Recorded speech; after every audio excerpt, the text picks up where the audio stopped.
Good evening, everyone. Welcome to FPL BlackBox ahead of Game Week 2. And Mark and I are here with our tails between our legs after some disastrous advice from last week's episode. How are you, Mark? I'm good. Yeah, I think the message is that if you think that we harmed your prospects in Game Week 1, we've only just started. Yeah, there's loads more of that to come from. Oh. Yeah. Sorry about that, everyone. For anyone who's watching this and doesn't really know what's going on, I obviously were very passionate about a certain man, formerly in defender called Barco. Mark was very, very hot on a certain not as passionate. Come on, let's get it balanced. Yours has more ramifications because he was a higher price payer and now it's dropped to 4.4 and now people can't get to a 4.5. So I think yours was arguably worse than my one. I'm just saying. And we were also both very hot on a certain Ben Johnson who also didn't start. So, Mark.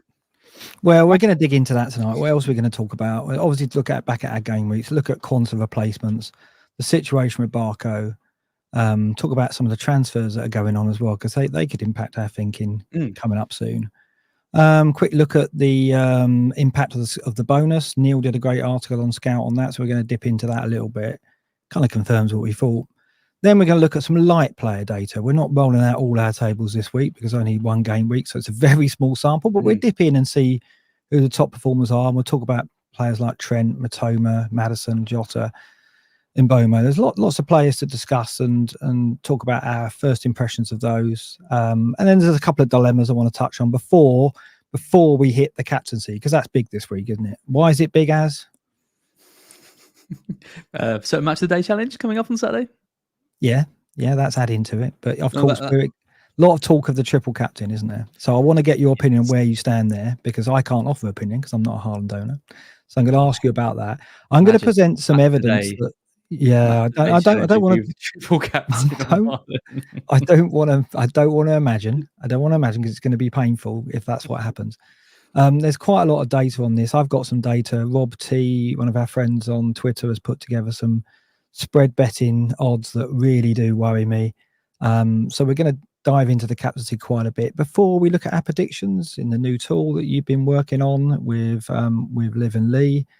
And then we'll look at our teams at the end. So quite a light version of Black Box after the 3.5 hours we did last week. Quite a light, as you've listed about 100 things we've got to cover in the next hour and a half. Yeah, no, that's fair enough.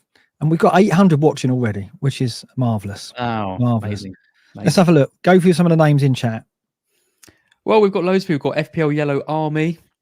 As was here before, big tips. Lots of people talking about Barco's hair at the moment, and obviously his move to Spain and how he might struggle with that. We've got FPL SWAT. Happy that your Let's Walk FPL video is back. Check that out if you haven't already. We've got Robert. We've got Pete. We've got BB Defender. We've got Bunny V asking if I think Barker's going to have waffles tomorrow. That speed dial is way gone. I can tell you that for true. We've got Phil May in the chat, my friend from uni. I thought he'd be here. He's a regular watcher of these as well. Meister says, as not on his knees, the audacity. Oh, I've done my apology. Come on, we can move on. We haven't started yet. No. And lots of comments about a certain Nkunku who starts for Chelsea tonight. So owners, we're going to touch on that. I want your opinion on that. Absolutely. Nigel's in, M. Darwell's in, some of the other members in. Great to see them. And it was great to see Simon at Fest last week. And if I did say hello to any of you others that are in the live audience, it was great to meet you. So many people I met there. And then afterwards, people said afterwards, oh, yeah, it was me on Twitter. I go, I didn't know it was you, that person. Do you know what I mean? You can't, it's like putting the face to the Twitter handle. The name badges are helpful, aren't they? Yeah. You're talking to someone, you're like, oh, you're FPL Potato. I remember you. And then they're like, oh, it's Dan. You're like, I'm not you, Dan. You're FPL Potato forever. Marvellous stuff. 900 in now. So thank you very much for the support. That's a great early audience. So we'll look forward to doing what we can to entertain you over the next, 3.5 hours? No, only joking. Over the next couple of hours, probably. First of all, word from our sponsor, Az. Over to you. Yeah. So this is Sleeper, and we're coming back to Sleeper a bit later when we talk about predictions, because if you haven't been playing Pick'em already, and there's over 1,000 people in our Pick'em league, then make sure you sign up. You're predicting outcomes for matches, and then the winner of each month will get a prize essentially, which is up to the value of about £500. So PlayStations, Steam Decks, Xboxes, all up for grabs. And then there'll be a yearly prize over the season as well for the winners who do that. So you've missed Game Week 1 if you haven't signed up already, but there's plenty of time to get involved. So make sure you do that. But the QR code on the screen is for the Sleeper app, which is kind of your go-to place now for everything football related. So news, scores, there's a draft game involved in that too. And yeah, obviously a great partner of BlackBox this season. So if you haven't checked out Sleeper already, scan that QR code on the screen, download Sleeper, and yeah, join our Pick'em League to try and win some amazing prizes. Marvellous stuff. Thank you very much for that, Az. And Kunku's just scored a penalty. And Bruce Lee Central saying, wow, and Kunku took the penalty. No, he didn't. No, don't get excited. Palmer's not on the pitch. I don't believe. Yeah. No. Yeah. So returns in Europe for Nkunku, but we're going to touch on him in a bit. Let's look back at your game week then, Az. Let's go small, shall we? Let's get the team a bit bigger. There we go. Right. Quality looks better. Well, it does on my screen anyway. Yeah. Well, I've done some work on it. Talk us through it for the podcast. Go through it. Yeah, so I settled. I was pretty settled after last week's episode. I think it might even be the same team as I presented. I was determined not to make those last minute changes, but it's Henderson in goal. Robinson came off the bench for Barco. Porro, Trent, Saka, Rodgers, who I watched, who I thought was excellent against West Ham. Gordon, who was not so excellent in his game against Southampton, but they did have 10 men. Jota, who scored, Haaland, Isak, captain, again, a bit disappointed with that, and Solanke, who had a couple of sort of half-ish chances, but didn't really deliver. And then Bentley, who might be on his way to Arsenal, which might cause me a few problems if I wanted to get a few more Arsenal players in. Smith Rowe, and the two naughty men in Barco and Johnson, who didn't even show up. So 65 overall. It's a better start than I've had in the last few seasons, and I'm relatively happy. What's the rank? Where are you? Not that it matters too much, but 2.3 million or something. Okay, all right. Yes. I mean, it's not great, but it's not 5 million. No, I mean it's. I think we were like 1.5 million each last season, weren't we? So it's roughly in the same region we were last season. I'll go quickly through mine. 70 points. Happy with that. Obviously went in with no Haaland. I stuck to the team. I think I did the same as you, as I don't think I changed this at Fest. I think the team I showed on the 3.5 hour stream is the team I went with at deadline. It was Raya in goal with the 8 points. Porro, Trent and Quanta. We'll talk about him in a minute. Rodgers, Son, Saka, and of course Salah, who I didn't captain, and I'm kicking myself. João Pedro, Solanke, and Isak, who was my captain on the bench. Quanta, Robinson, and Smith Rowe with Game Week 2 in mind. Those two in particular. At Fest I swapped the captain to and from Salah and Isak. So much so that I asked poor Ed to change the image that we used when we went for our teams a few times, because I kept chopping and changing. And in the end, I settled on Isak. And, when I look back, the logic behind that was that home game, promoted team, and he'd been so strong again in both scenarios last season. But the sending off crippled it, didn't it, really? I mean, you can say it's a mistake in hindsight, but the Shah sending off on 29 minutes just skewed that game completely, didn't it? Yeah, it was very close between them. I think I probably would have still kept it on Isak, although I would have been a bit tempted. And I thought Ipswich were fantastic in the first half of that game. And it was only when they started to tire a bit, we saw Liverpool, really clicking. And we both saw Ipswich's lineup, didn't we? And thought, oh God, this could be a mauling. Like Muric not there. The injuries kind of elsewhere. With Johnson obviously wasn't playing. And yeah, I thought they played really well, particularly in the first half. But then Liverpool's quality just shone through in the end. I've got Jota. Jota could have had a goal from that Trent cross that he put that header wide. And he's normally good in the air like that. So that was a little bit disappointing because he would have matched Salah. But yeah, it's a good start for the Salah no Haaland draft. But obviously, it's the big week to come. We'll dig into Salah and Jota and Trent in a bit, but I want to talk about Quanta now. So the story was, I was watching the game. I was at Forest watching it in the pub before the Forest game. And I heard with like 10 minutes to go for half time that Konate was warming up. And I thought, must be a knock. Yeah, Quanta had a knock. He didn't play too badly. He had that one incident where Delap roasted him on the touchline, outpaced him and outmuscled him. And then also he lost a duel in the air to Greaves with a set play.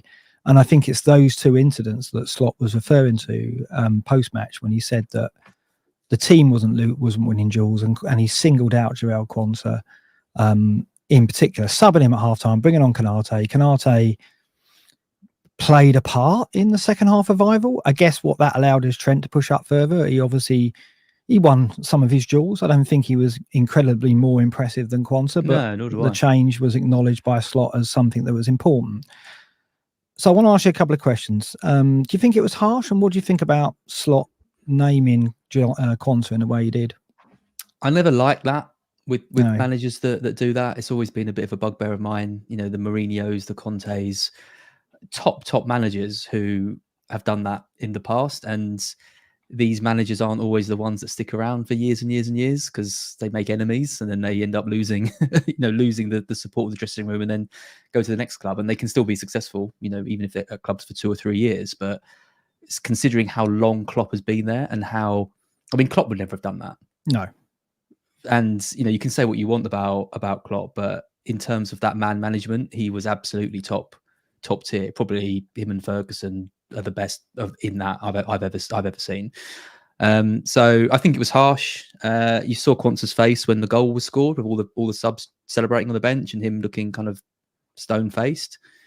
I don't really know where they go from here, because is it now just a case of any time there's going to be crosses put into the box, now Quansah's going to have that doubt around him? Or does Slot trust him again in one of these games and it's kind of water under the bridge? I don't know the relationship, but there's a definite risk and it's a definite sell. Mr. Lucian saying Slot never singled him out. I think he did. I mean, I took what he said as, he didn't name a series of players. He did say that Liverpool weren't winning duels, but he did particularly mention Quansah. And there's no question, like you say, as Quansah wasn't happy when subbed at half time. You could see it. So, yeah, you ask a question about why the sub was made, and you say you're not winning duels. How is that not singling out? Yeah, that is literally what he did. He named him. He named him. Yeah. And so I guess what he's doing there is he's setting his stall out and showing that he's not going to take but bad performances, I guess, and he's going to react and he's going to move decisively. I mean, like, what that means for Darwin remains to be seen, because we've seen halves of football where Darwin has missed gilt-edged chances. Is he going to drag him off after half time as well for that? We'll have to see. Darwin's not in the team yet. That moment hasn't happened, but it's it's an interesting chain of events. Obviously quite painful for me, because my first thought was, well, I've missed out on the clean sheet. I didn't think necessarily until I heard the post-match that Quansah was going to be a problem, but then obviously, because I thought it would be an injury, because I didn't think it was that bad. But then obviously now we had the price drop suddenly just accelerated, and he went down on Wednesday overnight. Now, I did make the move, and more on that later.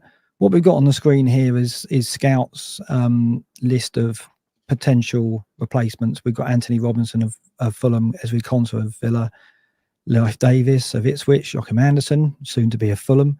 I think he has officially today. Mazrui of Manchester United, who was a star in Gameweek 1, came away with 9 points and the maximum bonus. And Harwood Bellis and Mosquera, who Mosquera in particular hit the headlines for some of his antics at the Emirates, didn't he? Out of these players, where would you go? Yeah, Robinson's the obvious pick, I think, out of these, given the fixtures Fulham have got. I've got him in my team, happy to bring him in, and the idea was to play him in 4 or 5 weeks. There's these, you see the rumours around the Manchester United's wrist injury move?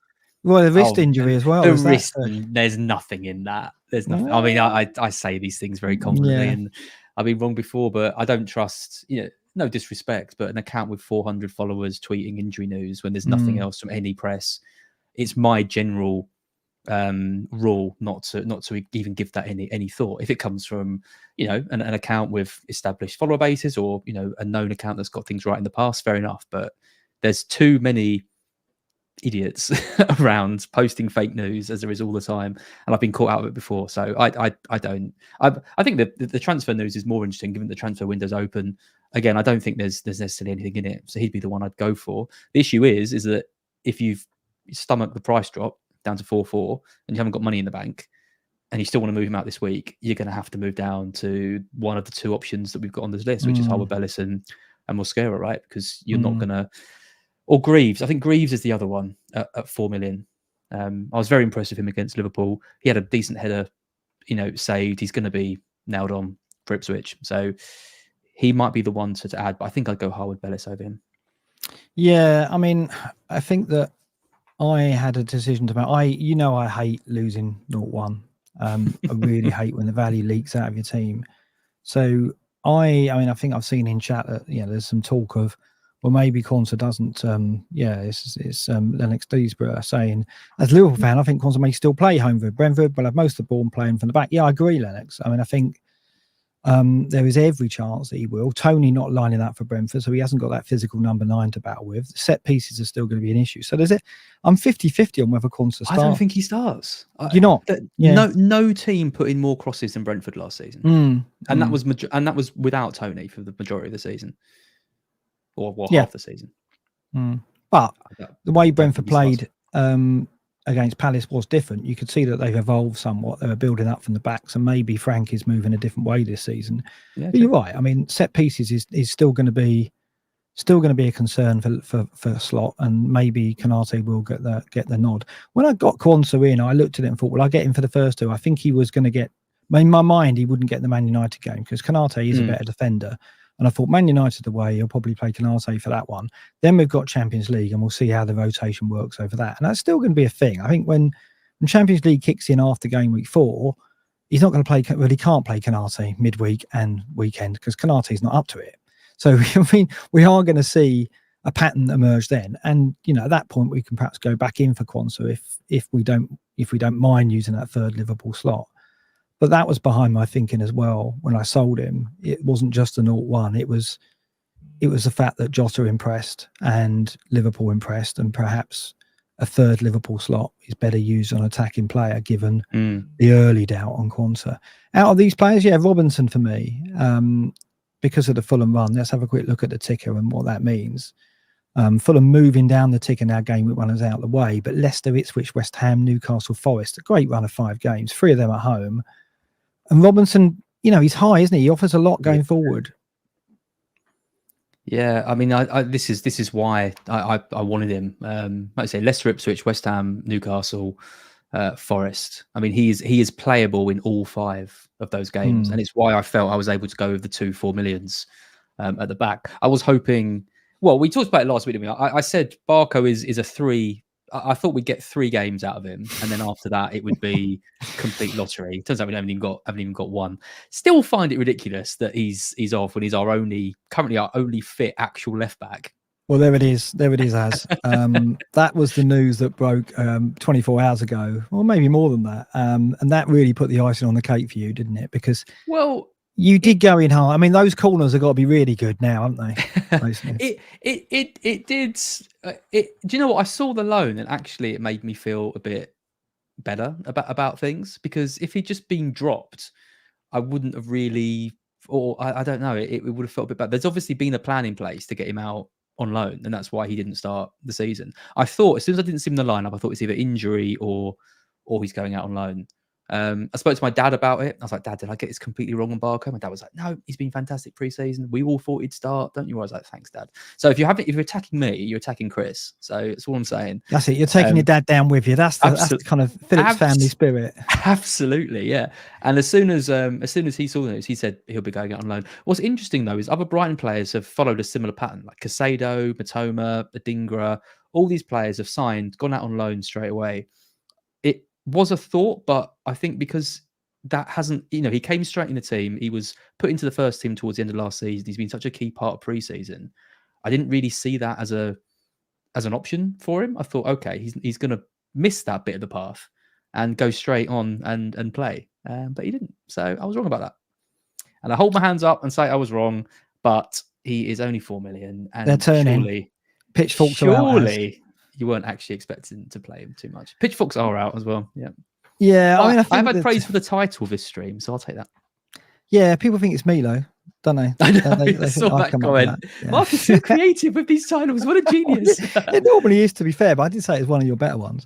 Yeah. I mean, the Barco thing is hilarious, isn't it? Because I think we were at Fest, and I think it was Andy said to me, he said, if this is wrong, Az is going to be going down with this one, because you were not only on this stream but at Fest as well, really selling him, and I was kind of like encouraging it. I kept asking questions about him to make you say the statements you were coming out with, I made it worse. But Yeah, it was. I mean, it was a shock because Hinterwood came from nowhere, didn't he? Did he get any preseason minutes? Hinterwood?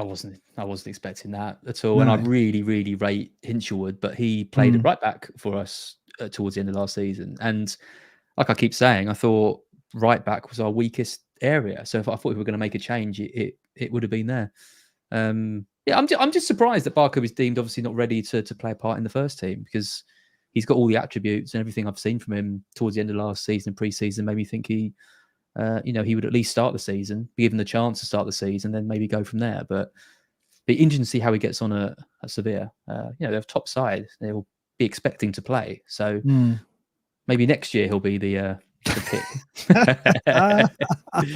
We've got to watch your advice when it comes to Brighton, because you had the Adringa episode last season, which cost you on Palmer, and now this season. At least it's come early and hasn't cost you too many points. Yeah, I must admit my Brighton predictions haven't been great. I did get Matoma. I called Matoma early, but Undav. You did. Undav Adingra didn't go well. Barco didn't go well. Yeah, it's not been. You're really shouting about Minter. 1 in 4. Well, more on that in a minute. Oh, Minter. Yeah. Well, see, there you go. Careful, don't fall for the Brighton goggles again. So Anthony Robinson, specs. Yes, exactly. So Anthony Robinson, the probably the obvious route if you can get there now. You've sucked up the price drop. Life Davis, I really like with the fixtures that they've got. Fulham, Brighton, Southampton, Villa after the City game. So if you've got an option for game week 3, Life Davis is worth a go. And Mazrui, maybe United. What do you think of the United defence? I mean, we were at the fest watching the Fulham game. I think 0.44 XG conceded, second only to Southampton in the game week, who obviously played against 10 men. So, arguably you could say the best defence on show from game week 1. Are you? I guess you're going to be like me. It's going to be a wait and see. But are you optimistic that Ten Hag's going to turn that defence around? Are going to be options? Yeah, I'm more optimistic, I think, than I maybe have been in previous seasons. I think they've made some good signings. I think De Ligt is going to come in, and I think he's a good signing with something to prove. Onana looked confident, and now he's had that kind of first season behind him. You think maybe the confidence is going to be there. I thought Casemiro looked fit again, where he didn't really for large spells last season. Like he looked pretty good. And when you think about the chances Fulham had in that game, there was that Tete shot from miles out. There was the Muniz overhead kick, and I can't really think of too many other ones. Maybe a couple of other small chances, but like you say, the XG was low. So yeah, they did well. These fixtures are awful though. The fixtures are rubbish going forward. So I think people buying Mazraoui now, away at Brighton, then Liverpool, Spurs in kind of those 5, and then 2 away games in Southampton and Palace. I think there's better options at 4-5. I'm getting pelters for calling Leaf Davis Life Davis. We've got. I know 2 people called Life who spell their name like that. Do you? So, yeah, I do. Yeah. 2 people. Yeah, I do. Anyway, Whoa. Leaf Davis then. Leaf Davis it is. Yeah. No, I get it. I mean, I think that it's one game week of data. We can't be too hasty on that. But it was encouraging, wasn't it, from United? I don't think the attack, apart from Bruno, I mean, we got away with Bruno big time. I don't think the attack will really tempt me too much at the moment. No, I mean, Bruno had the 2 1-on-1s, didn't he? Kind of an outside of the boot shot, which was a bit poor. Then almost immediately another chance. He really should have got something from that game. Yeah, the attack. I mean, Garnacho came on and looked a lot better.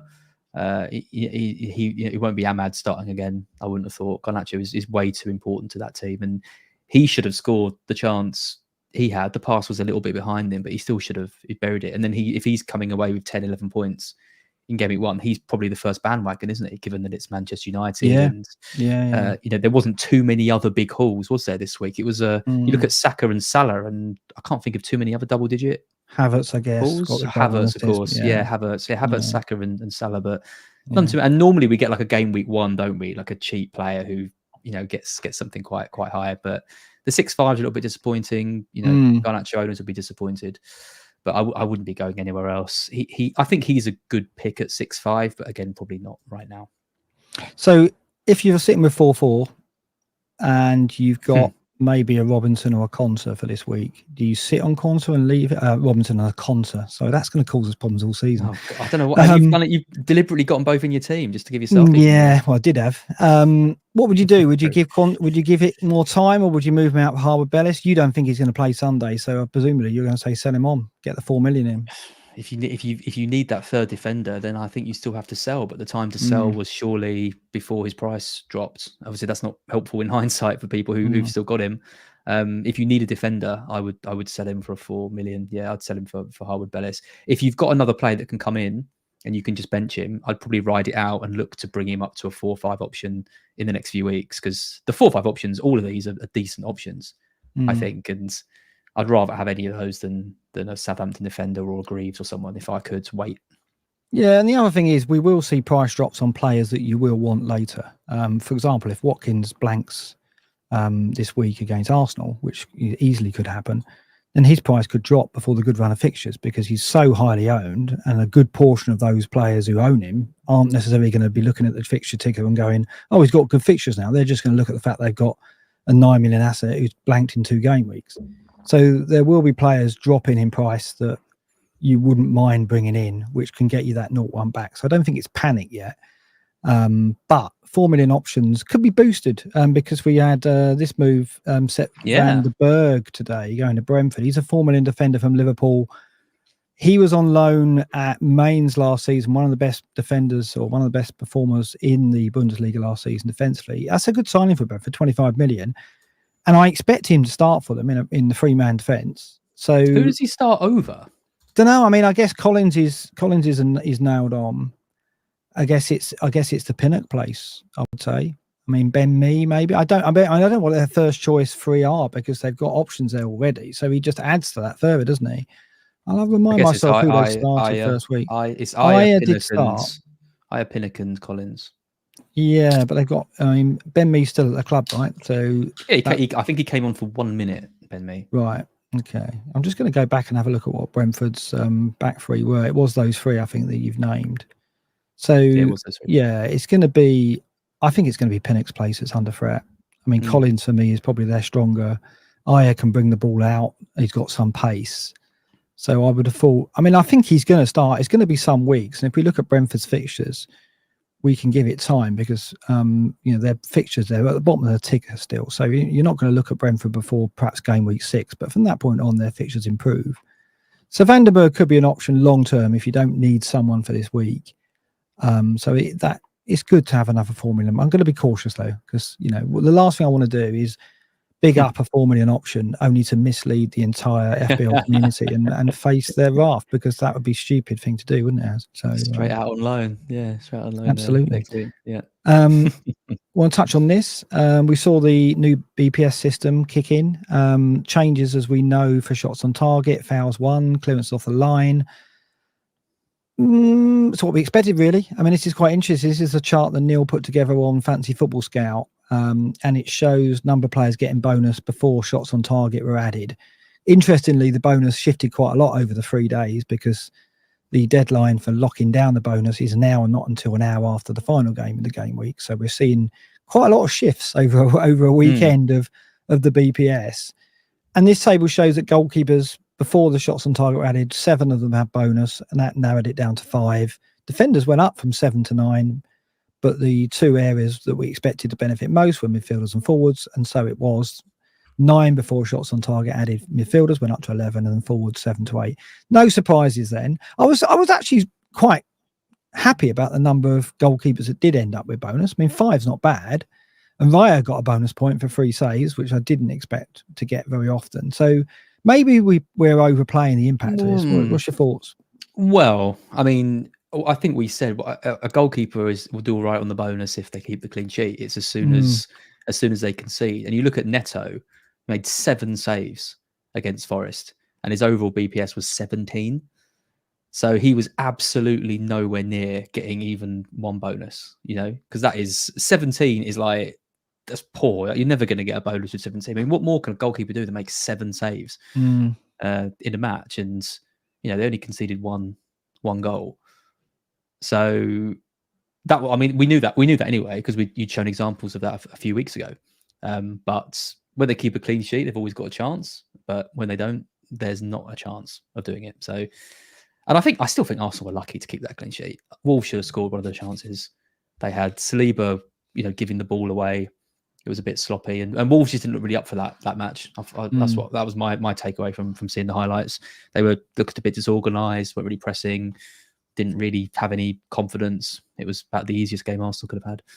I mean, it went to the script though, didn't it? Arsenal find a way of getting the clean sheet, and whether they can keep that up over the tougher fixtures, we'll have to see. But yeah, I think it was interesting to see the keepers punished, and it is what we've got to expect. So it really just confirmed, what we predicted, and obviously what Pete predicted when he did the analysis of last season's data.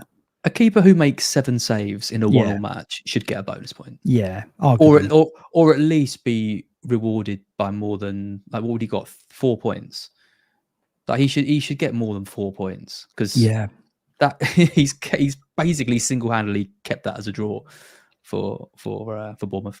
It would be nice if, like, the first 3 saves were weighted lighter, and then if you make a save 5, 6, whatever, they get extra BPS. Yeah, that's clever. Yeah, it would be a more advanced version of the BPS, but it makes sense that once you go over 3 saves and you get that 1 point for the 3 saves, then your 4th, 5th, and 6th saves should add further BPS than the regular amount. That would be nice. That would mean that in that situation, Neto would be. So whether or not they can evolve it to that, it's a bit more complex, a bit more difficult to explain, but I think it would be more valid in terms of the output result. In that, it's going to take them 2 weeks to put that into effect rather than well, I thought we were worried, weren't we? Because we went home Friday night and we had a look at the bonus, and it wasn't right, was it? Because no. Zerky had, I think he had the maximum bonus, did he? Is that the way round? It was Zerky at 3 and Mazraoui at 2. Yeah. So that shifted by, I think, 24 hours later. Yeah, what we've got to get used to this season, people saying in the chat, it's a bit unnerving. It is, isn't it? In that the BPS isn't settled, and we're not going to know exactly what our points are until the last hour of the final game. It was right on Scout though, right? Like they had the updated tables on Scout, even though FPL didn't. So you can go into Scout, you can go into the members area, see the match report, and then it will show you the full list, and then it update, because that's how people knew that Mazraoui should have got the free bonus rather than Xerxes. Right. I believe. So it's worth checking that if you're interested in doing a bit more research. Yeah, well, let's geek out. I love all that. Right, let's look at some data then. This is top level stuff, really.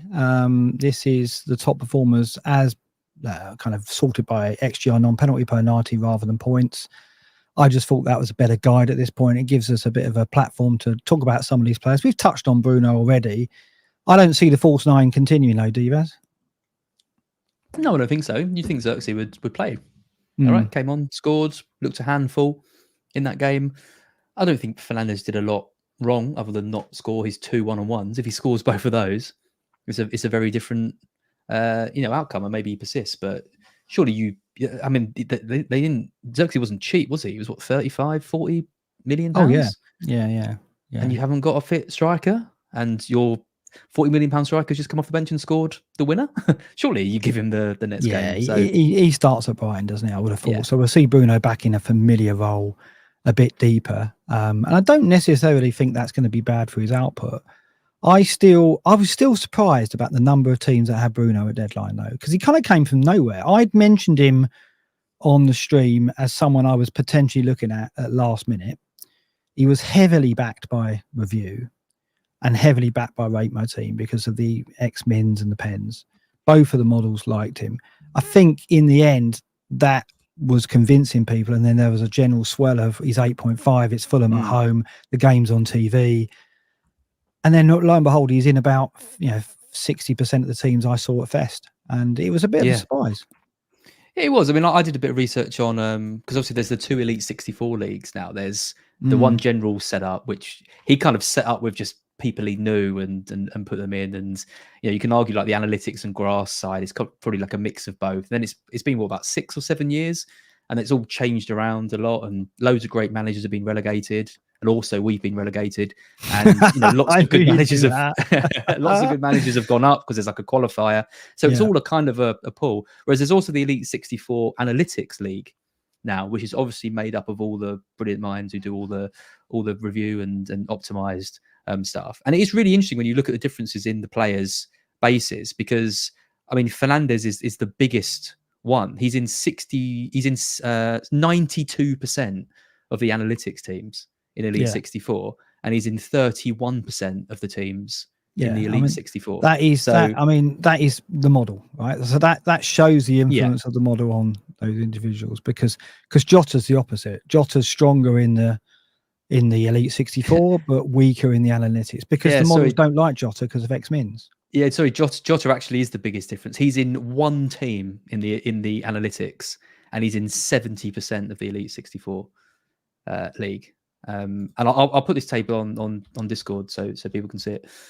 Just because it just shows the differences in ownership. It's just like Pedro, for example, is in 78% of the analytics teams and just 25% of the Elite 64. So there's some pretty big differences between quite a few players. Yeah, really interesting. Andy's just arrived. Slippers has just arrived in chat and asking if Barco will start game week 2.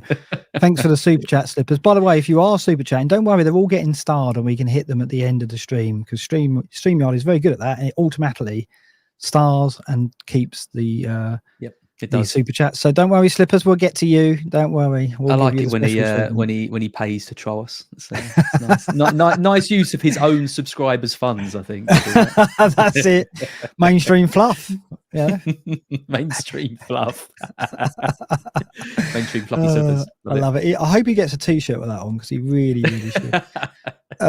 Let's talk about Trent, because he's my favourite player and I love talking about him. He really did come alive. 1.06 XGI non-penalty per 90, most of that in the second half, including that glorious cross for Jota wide. That would have been so nice. Then obviously the slotted through ball for Salah, who then crossed into slotted, very clever for Jota's goal. Trent was incredible second half though, and although we don't have the defender data, he is miles ahead of any other defender in terms of XGI non-penalty. And I'm saying it right now, I think this is the season where the gap between him and the other defenders is going to be the biggest. Yeah, I mean, the question marks we had were, does Slot know his best role? Does anyone know his best role? Is he going to start in midfield? Is he going to start right back? And I think, like you say, the first half he was kind of muted in a way, but I think Liverpool were, and maybe they were just trying to, see out the kind of the buzz of the ground and in their first game at Kenilworth Road and try and get through it, and they did. And in the second half, so they much improved. But his position did change in the second half. He was moved into much more central areas, and that was the key in unlocking everyone else pretty much on the team. So yeah, I think that's what Slot's got to do. But we know that Slot is a more kind of reserved manager than Klopp was. So we might have spells where Trent isn't as attacking, but when he needs to pop up with something, he can. But I thought it was a great performance, and he could easily have come away from that with more points. Yeah, and it's interesting as well that Szoboszlai did play the 10 that side, and we talked pre-season about whether Trent and Szoboszlai down that side would curtail Salah's attacking instinct somewhat, lead to him having perhaps less involvement near the goal, but that wasn't the case at all. He had 4 shots on the day, created 2 chances. This shows 0.85 extra on penalty, came away with the goal, could have had more with the 4 shots. Everything, it was encouraging, wasn't it, for people who have gone with Salah like myself? There was no signs there early on, I know it's only one fixture, that there'll be any issue with the tactics and the system. Well, one thing we did get right on the last episode and the one before was we were talking up Szoboszlai, right? We showed the tactics about him. We both had him in kind of our top picks in the 6-5 million bracket, and I think when a lot of those ones didn't really emerge, I think he got the most. Him and Matoma were probably the only 2 that really did anything right, because Nkunku and like Bailey didn't really deliver. Kulusevski was obviously benched. Brennan Johnson I thought was really poor in that game, and he's a concern for owners. I mean, Salah was excellent. I mean, he gave old Leaf a torrid time, didn't he? Left him in the wind. That doesn't work. Can't think of a Leaf rated. Gave him the fright of his life. Yeah, fright of his Leaf. That doesn't work either. Whatever. And he looks good going forward, doesn't he, Mo Salah? So if you've got him, you obviously hold him for a while. Although I must say, I was happy with Jota, and the fact Darwin didn't even come on makes me think he's going to have a good run in the team. Yeah, so I'm going to ask you now. I had this question for later. What do you reckon it takes before we're fully confident on Jota? Because obviously, as we spoke about, the algorithm isn't, right, because of the X-Mins. So they'll have his X-Mins trailing off. But I watched that game and thought, if Jota stays in this team and continues to play centre forward, there is no question he is going to be the highest value and most wanted midfielder in the game. But it's a big if, isn't it? So at what point do you think we can safely say, yes, that's his shirt now, and Darwin and Gakpo are not going to take minutes off him significantly enough for us to not get him in? I almost feel like he's at that stage already. You think already? The front three was so effective, wasn't it, in the second half of that game? And the main thing is the pressing that they did. And Jota is the best presser of the three of them in that side. So taking him out and replacing him with Darwin or Gakpo is, in my opinion, a massive, massive downgrade in that side. And, it could even be that you bring one of those in and Jota still plays on the left because you want to keep his pressing in. I can't see a world in which Jota misses, doesn't start 3 games in a row. His minutes are going to be managed, but a Jota playing 75 minutes a match for this Liverpool team, pretty much every game, I'd take that because his XGI is going to be in the top 5, I'd say. Yeah, he's not 0.99 after one game, but we know from previous seasons that it will remain high. He'll be in the top. He'll be in the top performers for midfielders for sure, top 5, like you say. Raul Timothy says, once Europe starts, I think that's the key. I think once we get past game week 4 and we see the impact of the Champions League, we can be more certain. So yeah, it's something I had in my mind when I sold Quanta. It's like, well, okay, like you, I saw enough in that game to think, you know what, he works in that system. We know what a great player he is. Him, like Trent, is one of my favourite players, and I always try and find an excuse to get him in. So I had that in mind when I eventually decided to sell Quanta, because it's like, well, how many weeks is it going to take? How many goals is it going to take before we start to move that way? Yeah, and obviously in the algorithm, we'll see him review people putting the X-Mins up to try and get him into the solves, because I think it's going to be a thing. I think, right now, we perhaps can't commit, but it won't be long. 2 or 3 games more, and then that European Champions League kicking in. Once we're through that, then we'll have a really good idea. And I think we'll probably have to move. He's going to go up in price, I think, before the deadline. Yeah, he's not going to go up tonight, but he's predicted to go up tomorrow. I think we can take that given where he sits price-wise. He's at 7.5, so it's a really reasonable price for him. But yeah, he's obviously going to be much coveted if he stays in that role. Yeah, who else should we talk about here? Go on. Oh, sorry, go on. Just a final thing on Jota is that, I mean, the issue more with him is that if Liverpool are drawing or losing and they want to shake things up, he's obviously the one that can be taken off. And like you saw with Solanke at Spurs, for example, Spurs are 1-1 chasing that game. They're not going to take Solanke off because they need him, and Richarlison can come on maybe alongside him. But if they want to do something a bit different, that's when Jota could come off for Darwin, or they can move things around. So I think you do have to look at him as like a 70-minute player, like going forward, which obviously is a problem when you get so much added time and you want your players on the pitch for the whole game. But I still think at 7.5, he's arguably going to be one of the value picks of the season. I mean, that's going to affect our view on Salah, isn't it? I mean, like we look at the fixtures, and I want to extend it to talk about this, because you're a Haaland owner, and we look at the fixtures for Liverpool. In fact, let's bring up Ligamani's hop on, hop off, because that's probably the best way of illustrating it. Liverpool's fixtures from game week 4: Forest at home, Bournemouth at home, Wolves away, Palace away, 4-7. That's a block of games where you need Liverpool attacking cover. So Jota, people who are holding Jota have got to hope that he continues to be in the side in that run. And we'll know a bit, obviously the Champions League kicks in after game week 4. So that could be a problem, maybe for Bournemouth, maybe for the Forest game. Maybe Jota doesn't start both of those because he's wanted for the European games. If that is an issue, as a Haaland owner, are you thinking of wild card and then moving off into Salah at that point?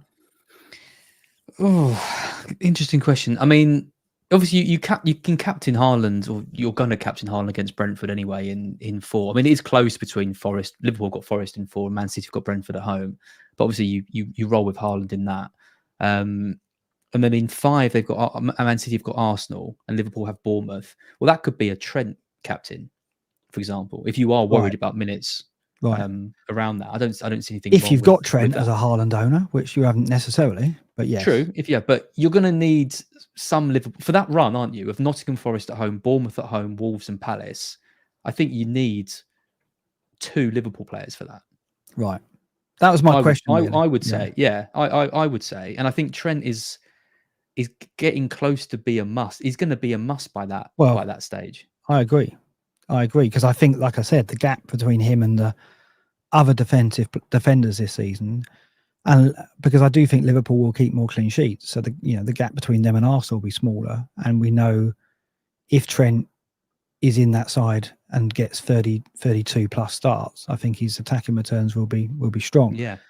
So it's Trent and one other. It's Trent and Jota if he's getting the minutes, Salah if you can afford him, or you take a punt on Szoboszlai if we see signs from over the next few weeks that he's still playing in that attacking 10 role, because even that could be quite a powerful double that not many people are going to have. But Jota staying in that team is absolutely vital, because if he does, and if he comes through the Champions League, like say Darwin gets a Champions League or Gakpo does, and Jota starts all those league games, people with Haaland don't have to move to Salah. They don't have to wildcard. They don't have to feel that urge to, I've got to cover this with Salah. Jota can do that for them. So that could be a big thing. So I can imagine people who have got Haaland and Jota like yourself are sitting there thinking, keep in the team for that spell. And then I don't have that urge to wildcard and move to Salah. Salah will outscore Jota, of course. We saw that. And the extra minutes is going to be the factor there. Like you say, Jota off on 70 means Salah's getting 25 minutes a game more, if that's going to continue. And then there's the pens, of course. Yeah. So we know, I think Jota's, if you can use the word cover, he's, if you couple Jota with Trent, that's perhaps all you need if you're taking Haaland in that spell. So Jota's going to be a key player in how the early season comes together. Because I think many with Haaland plan to wildcard in game week 4, but they won't do if Jota's still in that team. Yeah, and I think the other interesting thing is what happens with City, because if at the moment we've got Haaland and Foden, that's it, right? They're the two options in that attack. You've got many more options in Liverpool. Like we can class Trent as an attacker, and then we've got Jota, Salah, and Szoboszlai. So it's 4 versus 2. So immediately you've got less options to pick in City. So if you're not going for Haaland and you're going for Salah, then that only leaves you with Foden, unless you're going to go with no Man City attack. And given they've got Brentford at home and Fulham at home in 4 and 7, that seems quite risky to me as well. And do I prefer Haaland over Foden? What do I prefer more, basically? Haaland over Foden or Salah over Jota? I prefer Haaland over Foden and Jota. That's how I set my team up, and that hasn't changed after 1 week. No, fair enough. A lot of people are saying about Jota's fitness, and we know that's been a concern in the past, and absolutely, that's a key factor. Will he stay fit? That's a big question. We're not talking about Diaz. He's 9th in this table with 0.84 XGI non-penalty per 90. He did impress.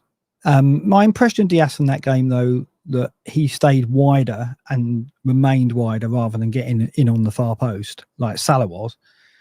But it's only one game, and I really want to see Liverpool at home to see how they set up there and what role Diaz can play, because he was another one that I, like Szoboszlai, had my eye on as a kind of peripheral Liverpool player, if you can say that, who could work his way into our team. But I think Jota will kill him. If Jota stays in that team and stays fit, then Diaz is not going to be someone we look at. Szoboszlai, because of the extra drop in price, will be the 3rd attacking asset, I think, over Diaz if Jota stays in that side. Yeah, and I love Diaz as a player, but he hasn't got that killer instinct that Jota and Salah have, and so he's way down on the list for me at the 3. Yeah, I guess that Slot will want to bring that out of him. I thought he was going to be more of a factor this season, so the jury's still out. I think we need to see the Brentford game and see what we get from Liverpool there in terms of whether we see a repeat of what we saw at Ipswich. With Szoboszlai as well and the role that he plays. So we've got there's so much data to get in yet, so much eye test to take in. But the early signs of Liverpool they're going to be a force. They're going to be a threat to City and Arsenal, and they're going to be a major source of fantasy talent throughout the season, of course, as we'd expect. Let's talk about Matoma and Minter. They were the standouts for Brighton. I don't want you to go in too hard on Brighton. I don't want you to do it again. But I guess you're going to talk about Minter, right? And the impression he made. He only got 43 minutes. He went off just before half time, didn't he, with an injury, concussion. But he's past fit for the weekend. Unlucky. You're expecting big things, right? Yeah, an unlucky injury because he was playing incredibly well. Is he on this list? What was his? 0.65. 0.65. 6 chances created in 45 in 40 minutes, which is obviously fantastic. Oh no, so 3 chances created in 45 minutes because that's chances per 90, of course. Yeah. The issue is that Gruder's there and Hertz has been talking him up. Adingra scored in that game. We've got Ruta there as well. We don't know where he play. We think as a 10, but then what does that mean for Pedro? Who knows? And again, I think Minte is going to start for us the majority of games, but he's another kind of 60, 70 min man. He looks just really, really good though. And again, talk about like some players can look good, like Diaz can look really good, but I don't think he's a great FPL asset. Whereas I'm hoping Minte can look great and also deliver the attacking returns to make him a good asset as well. But I'm going to be more reserved on him because I am worried about the amount of attacking options that we have. Yeah. And Hertzler talking about Gruder, he was talking about him like a child talking about his favorite toy. You know, he's saying, "Oh, he's got so much flair. He plays like a kid on the streets. We can't wait to use him and see him." And you know, he clearly really wants to bring him in and get the most out of him. So I think Matoma is the pick from game week 4 when Brighton's fixtures look really good. Maybe we'll know a bit more about Brighton's starting 11, but I just can't. Matoma's biggest threat now is Pedro. If Ruta comes in and, you know, maybe there's some minutes shared on Pedro, because Pedro was good for us on the left last season. But I just think Matoma gives us so much on that side, and there isn't really any like-for-like replacement, but then there wasn't with Barco either. But this is a long way of saying I think Matoma is probably worth the extra million on Minte. But I wouldn't. He's right up here, isn't he? 1-0-1 in this table, having had the 88 minutes at Goodison Park, 4 shots per 90. So yeah, he did impress. And I'm really interested to see Brighton against United. Obviously, I won't see it because we're not allowed to watch it and know the score, but I'll see it on Match of the Day and I'll watch it back. And I think they're a side that, you know, last season we weren't able to go near them because of the rotation. This season, the early signs are we're going to have a similar issue. But I really hope not, because I think there's some talent there that could really play a part in our seasons. Whether that's Matoma at 6'5", so much competition in that bracket. Minter's the one, I think, if we can see him starting regularly, he's the one that I really hope comes through for us. Well, who else in there? Maddison, I think, impressed me in the Monday night game. He's 6th on this table. He came out with XG on penalty per 90 of 1-0-0. He only got 78 minutes. Taken off because he's tired. I mean, obviously, how much of that is he's familiar with those surroundings and he wanted to impress his former fans, or did you see signs there that Maddison of old is back? Yeah, for sure. I thought he was the best player on the pitch in that game. You know, he was dropping deep. He was spraying passes. His confidence was there. I remember he did like a kind of outside of the right pass across right out to the wing, I think to Johnson. And I thought, where did that come from? We didn't see any of that towards the end of last season. That confidence wasn't there. He was on all the corners as well. Porro wasn't taking any. I think he took all but one when he was on the pitch. I think Bergvall might have taken one. And he was clearly the central cog in everything good that Spurs were doing. And they should have scored more goals in the first half. And I don't think Postecoglou can come away from that game and he can blame a lot of players. Richarlison's miss. You know, Johnson and Son were pretty poor, but he can't say anything bad about Maddison, I don't think, because he did more than enough for them to win that game. Son was poor, not on this table. Well, he's right down in 39th, 0.32. I mean, that's generous, to be honest. You've got a decision to make with him this week, haven't you?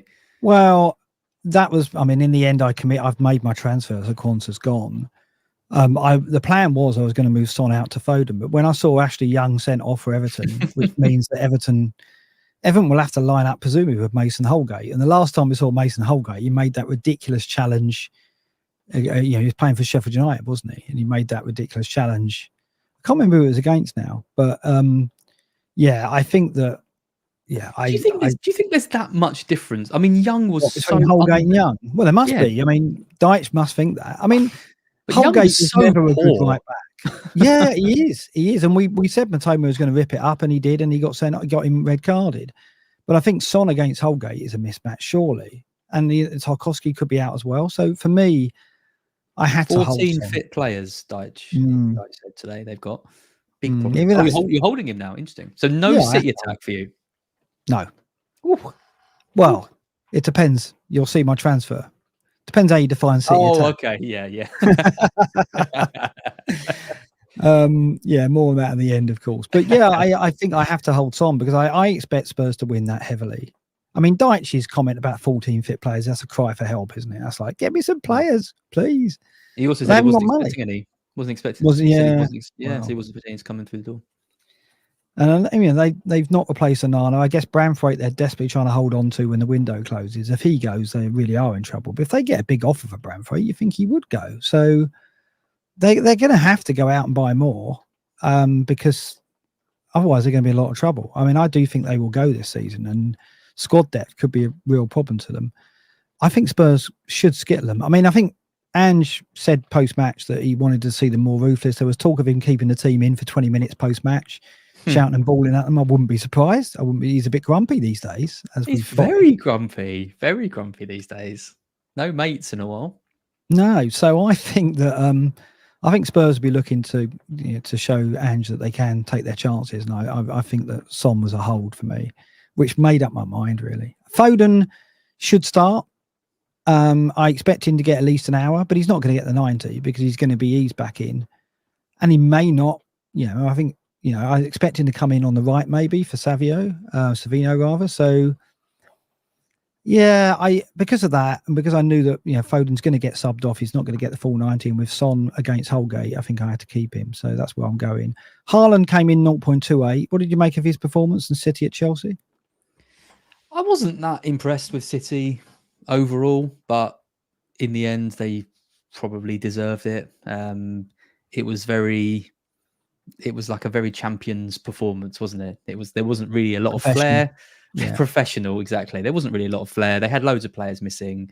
They went there to get the job done, and none of their players did badly. They were all like 6 or 7 out of 10s, and that was enough. Chelsea did enough to score into trouble, but didn't. And then Kovacic scored that great goal. And then I thought Kovacic was absolutely superb in that match. Everyone else was kind of like, he did all right. Yeah, I mean, Haaland was fine, and it was a good goal he scored. But yeah, it's hard to judge off the back of that one because it was a tough game really to go away at Chelsea.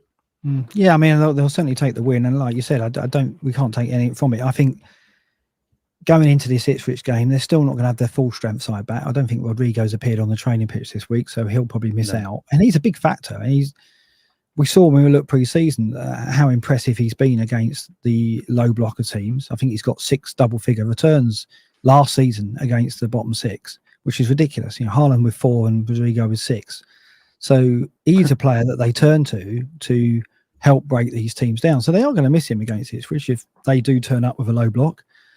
But Foden will get back. Which they will. They're gonna. What do you think they're going to do? I mean, because they were right in the face at Liverpool. They were pressing hard. Do you think they're going to go with that, or they're just going to sit back? They are going to. The message is going to be don't get thumped, right? And it's going to be let's just take a 2-0 in this, and go from there. Surely that's what it has to be. If they come out gung ho and press, they're going to get slaughtered. They don't have the personnel. They went man for man against Liverpool. I mean, if they do that against City, home, though, at home, yes. I can see. Right. I can see why. I'd be very surprised if they did that again this game. Etihad, second game of the season. You've just had a decent performance against Liverpool. You go to the Etihad and lose 6-7-0. It undoes everything. So, yeah, I'm expecting them to be very defensively set up. Yeah, I'm absolutely dreading it. More on that right at the end when we look at that. Just a few more players to pick out. Mbumo, where was he on this table? Is he on this table, or is he someone I just need to mention? Yeah, he's down in 22nd. Okay. No Tony, so on penalties. 0.54 in the first game. Got his goal. 7 million. I mean, we talked about Jota being someone that we've got to move to, perhaps. And Mbumo in that bracket as well when Brentford's fixtures improve in game week 6. Thoughts on that? Yep. Yeah, I mean, there's Southampton at home in game week 3, which obviously looks good if you went with him early. He's a great FPL asset. You can play him against anyone, especially when he's got pens. I was surprised not to see Tony at all, and then for Frank to say he's probably played his last game for us, despite there not really being a lot of interest in him. There's obviously the Saudi bid that's been rumored, but it's not like Manchester United, Arsenal, Spurs. I don't really know where he goes unless he does go, goes to Saudi. So I was a bit surprised not to be in the squad at all, but it looks like that's done now. And if it is, then obviously Mbumo's a great pick. I wouldn't be buying him now though, just purely because of the fixtures. But yeah, from game week 6, good option. Yeah, no, absolutely. Let's talk about Nkunku then. We touched on him a little bit. Oof. So in a lot of teams, analytics loved him, the algorithm loved him, a lot of non-analytics managers loved him as well. Very popular pick. Only got the hour. Well, didn't even get the hour, did he? He got 59 minutes, so only got the 1 point. Playing tonight, got the penalty. I think he's gone off after an hour. So again, they're presumably...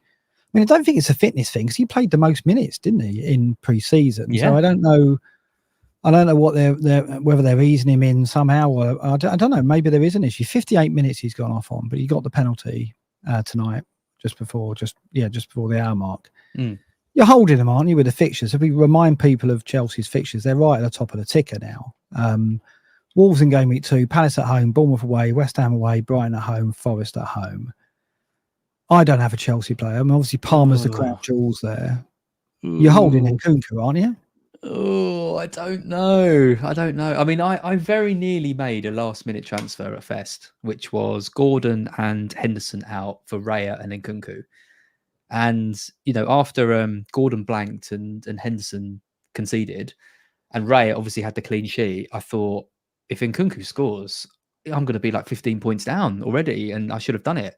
But he didn't. And even though I was still a bit down because of Raya's points, I am so glad I don't have that headache to make, because I don't know what to do with him. I mean, looking back at Elite 64, the analytics and the normal and the Elite 64, the regular and the general setup, he's the 4th across both leagues. He's the 4th most picked player. So it's Isak first, Saka, Porro, Nkunku. 93% of analytics teams, 70% of Elite 64 teams.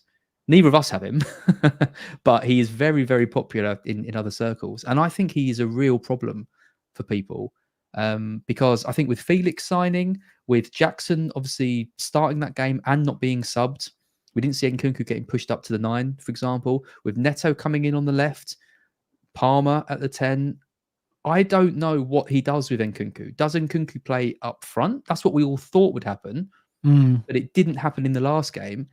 And I think the only way you can hold him is if he is playing up front, because it's surely going to be Palmer in the 10, Felix on the right, and Neto on the left, right? That's the strongest 3 behind the striker, I think. You'd think. Yeah, I mean, it's basically, there's talk tonight that Palmer's gone off with a hamstring issue. He came on after the hour mark and he's finished the game, but it looks like people are saying in the chat he was wincing at the end of the game. So maybe, I mean, that would be great for Nkunku owners because he could be on pens. But yeah, it's just a wealth of options. I said it in the walk and talk I did. At the moment, if he's going to go off around the hour mark every game, the model doesn't like Jota for that reason. Why would it favour Nkunku over Jota when Jota's playing centre forward for Liverpool and Nkunku's playing wide? I'm or really deeper? surprised he's so highly owned in analytics, because the minutes weren't there last season. So why, like you say, why suddenly do we think he's going to play all the time? Yeah, a lot of threats to his minutes, but with those fixtures, you've got to hold. I don't think it's a question at the moment, but another blank, and then the price will be an issue because people will start selling given his ownership. There's no question. So if he blanks at Wolves, there will be sales. I don't know whether there's merits in selling him because the fixtures remain good, but I think it's whether you're going to sit there and watch the drop, because I don't like that, but others tolerate it, and with good fixtures, perhaps you will. But if Jota bangs again and then Kunku doesn't, or Eze comes in and Kunku doesn't, then yeah, there's going to be a lot of shifting around in midfield, I think. So he's going to be he's going to be a hard sell for people though. Like say he blanks against Wolves and it's Palace at home. Yeah, that's it. You could be, I'll just give him one more week. I'll just give him one more week, and then we've all been there, haven't we? We do that. We show patience. God, Look at us with Richarlison last season. We both backed him. We both had him for like 4 or 5 weeks, did we?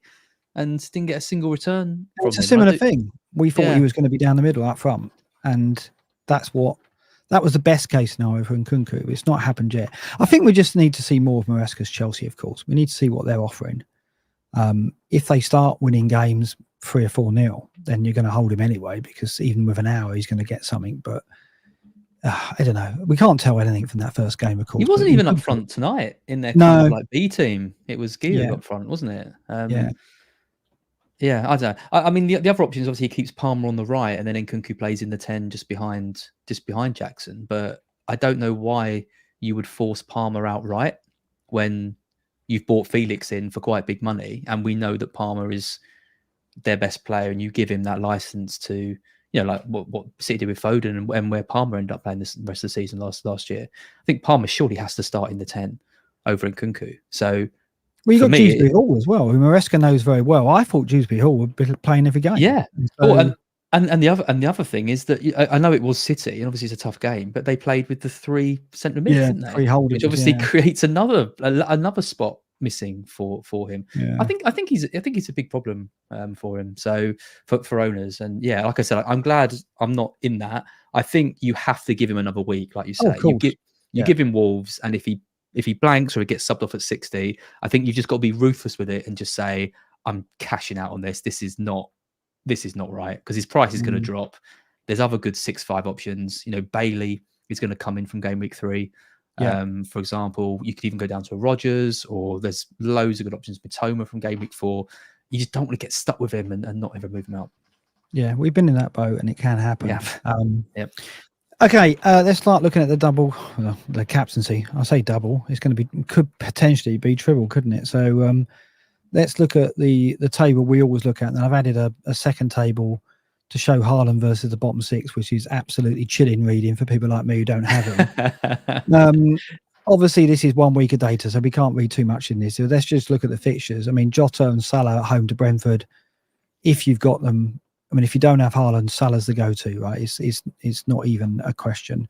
Son could be a candidate at home to Everton, although what he showed in that first game probably doesn't instill too much confidence. You're basically backing Son on the basis of what Everton are going to turn up with. Foden doesn't really cover Haaland, because Foden's probably not going to get more than the hour in his first start. I wouldn't have thought. De Bruyne could be a possibility, but it's all about Haaland, right? If you got Haaland, you're captaining him. And the question is, are you triple captaining him?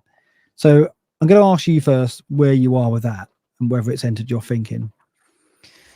No, it hasn't. And that isn't me saying that it isn't right to do it. My issue is the Rodri factor, I think is quite a big one.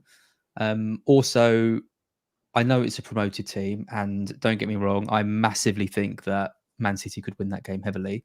But we have seen in the past surprise shocks happening with promoted teams. Who was it? There was Luton, wasn't there, last year? Norwich came up and beat City. Yeah. Norwich is the one I was thinking of. Yeah, Norwich against City. These games against promoted teams, when all that adrenaline, all that buzz, and all the work they put in last year is still there, and the fact City have kind of lumbered a bit through that Chelsea game. Okay, got the win in the end, but fine. But still getting players back from fitness. I just don't know if it's a given that City go absolutely bananas in that game. And there's too many unknowns. We don't know what this mystery chip is, for example, and whether we can kind of like dovetail that into our thinking. There could be like snow over Christmas and the game gets called off and we've got like a surprise double game week. I suppose so. I mean, you really are clutching at straws now, though, aren't you? It's very, very early, isn't it, to be using that chip? I mean, the kind of the opposite way of that, the opposite way of thinking that is, we know there's probably going to be fewer double game weeks later down the line. That's been something that obviously James at Plenty of FPL has talked about, and lots of others. And also the triple captain isn't that great. Let's be honest. It's probably 15, 20 points max. something like that. It's not like the bench boost, is it? It's no bench boost. No. Well, even the bench boost probably is probably worth about that, isn't it? It is, but I only mentioned that to embarrass you. Oh, I see. I see. Hey, my bench boost did well last year, didn't it? Beat yours. You did, yeah. Yeah, I agree. I think that I did agree until I started looking at some of this other data. City aren't at full strength. They are still getting players back to fitness, so minutes in that game are still going to be things that Pep plays with. I'm not saying Haaland's going to come off before the 90. He probably won't, but he could, because he's going to try and get minutes in the legs of as many players as he can. So even if Haaland plays the 90, the players around him are going to change, right? Over the course of that game, there's going to be changes on the hour mark. I think Foden will start, but will be taken off around that time. Doku and Savinho, if they start, will be taken off around that time. So it's not going to be a full pelt, fluid Man City team against Ipswich. They'll still have more than enough to win that game by 4 or 5, maybe even more. So don't get me wrong, but that, as you say, is a factor in our thinking. But look at this table at the bottom here. Haaland versus bottom 6 over the last 2 seasons. Now, I'm presuming Ipswich are going to be bottom 6. Maybe they're not, but let's say they are going to be in the bottom 6. Most people tip them for that, but I actually think they're going to do better. Maybe not make out as bottom 6, but they're not going to go down in my eyes. But in 22-23, Haaland had 11 starts against the bottom 6 or the eventual bottom 6 of that league in that year. 849 minutes, got 13 goals, 2 assists, 92 points, 8.4 points per start. And then last season, 8 starts, 742 minutes, 11 goals, 2 assists, 75 points, 8.6 points per start. So this is saying basically when he comes up against bottom 6, you can expect 8.5 points. Yeah. So that's the minimum. So already, if I said to you, well, your triple captain can, you're guaranteed 8.5 points, you're going to take it. Now, there's no guarantees because that's an average, but surely he returns and surely he gets bonus. So you are looking around that at minimum, aren't you? Yeah, and there's some good comments in the chat. Mikhail Pawson says Haaland is fired up, can hit 5 in a single game, has done it before multiple times. I'm tempted to triple captain. Obviously, neither of us are doubting his ability to be able to hit 5. I mean, remember when the first season he came into the league, he got the brace against West Ham. He then only got an assist in that Bournemouth game where everyone was massively backing him in that. But then I think was that when he got like back-to-back hat tricks against Forest and I can't remember exactly who the other team was, but yeah, I mean, even at the start of the season, Haaland hit some big hauls. Adam Stevo points out that KDB was back, and we know that link up between KDB and Haaland is absolutely crucial. And Manchester United says no Bob Alvarez to come on, no midweek game, which obviously is going to be more of a factor when the Champions League. So there's a lot of pros to doing it, and I'm not going to sit here and say I think it's a bad idea and you shouldn't do it and all that. It's very early in the season to be making that decision, and I'd rather wait to get a bit more information about what the season's going to be shaping up like. Also, it's a bit like you're using a chip early, then you've got to go a whole season without it, knowing everyone else has it. And I know that's not the best way to think about it, but kind of plays on your mind a bit when you're looking at leagues and seeing what chips they've got, and you know that you're 10, 15 points ahead, but then they've got a triple captain to play and all of that. So if you play it and you get it right and you get 10, 15 points from Haaland, you're going to be over the moon with that. But if it doesn't go well, then it's going to be very annoying. I want to bring up some more charts from, this is from Rob TFBL, at Rob TFBL. Follow him because he gives some really good tables based on spread betting odds. And it shows that Haaland is basically, his projected goals is 1.34. So he's projected more than 1 goal. 74% chance of getting at least 1 goal or 1 goal plus. Now, why that's significant, Salah's at 0.75. So a big gap between Salah and Haaland. Why that's significant, Rob's also had a look at the odds historically compared to last season. So 1.34 is the highest level of projected odds for a goal last season as well. It was Haaland versus Luton where he hit that, 1.34. He got 80 minutes in that game and got a goal.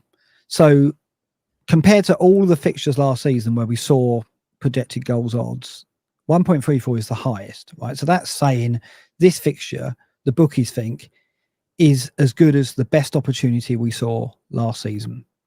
And in the best opportunity last season, according to their odds, it was Haaland versus Luton. He got 80 minutes and got a goal. All the other high projected odds are Haaland, apart from Salah in game week 31 against Sheffield United, where it was 1.08 and he got less than an hour and got 0 points. I probably captained him there.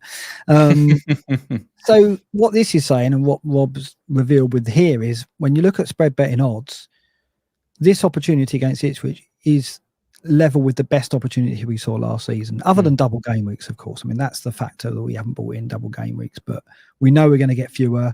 We don't know what they're going to be. We don't know if rotation's going to be a thing at the time. You know, there's stuff we don't know, that we can't bank on those double game weeks being an opportune moment to back Haaland. This does look like a great opportunity. I know it is early, and had it be week 10 or 11, I don't think there'll be too much debate. So maybe it's just, it shouldn't be a factor though. You know, where it sits in the season shouldn't be a factor. So do you change your mind when you look at this? Well, it can be a factor in the sense of what we've talked about in terms of them not being at full tilt and not having Rodri. I mean, this is great research, by the way, from Rob TFPL. Absolutely amazing stuff. I love that the one Salah on here out of all of the sea of Haalands is that Sheffield United game where everyone ripped their teams apart, including me, to bring him in. And he went off at 59 minutes. Yeah, I do like it. I there will be a double game week at some point this season. There always is. And 2 games is better than 1.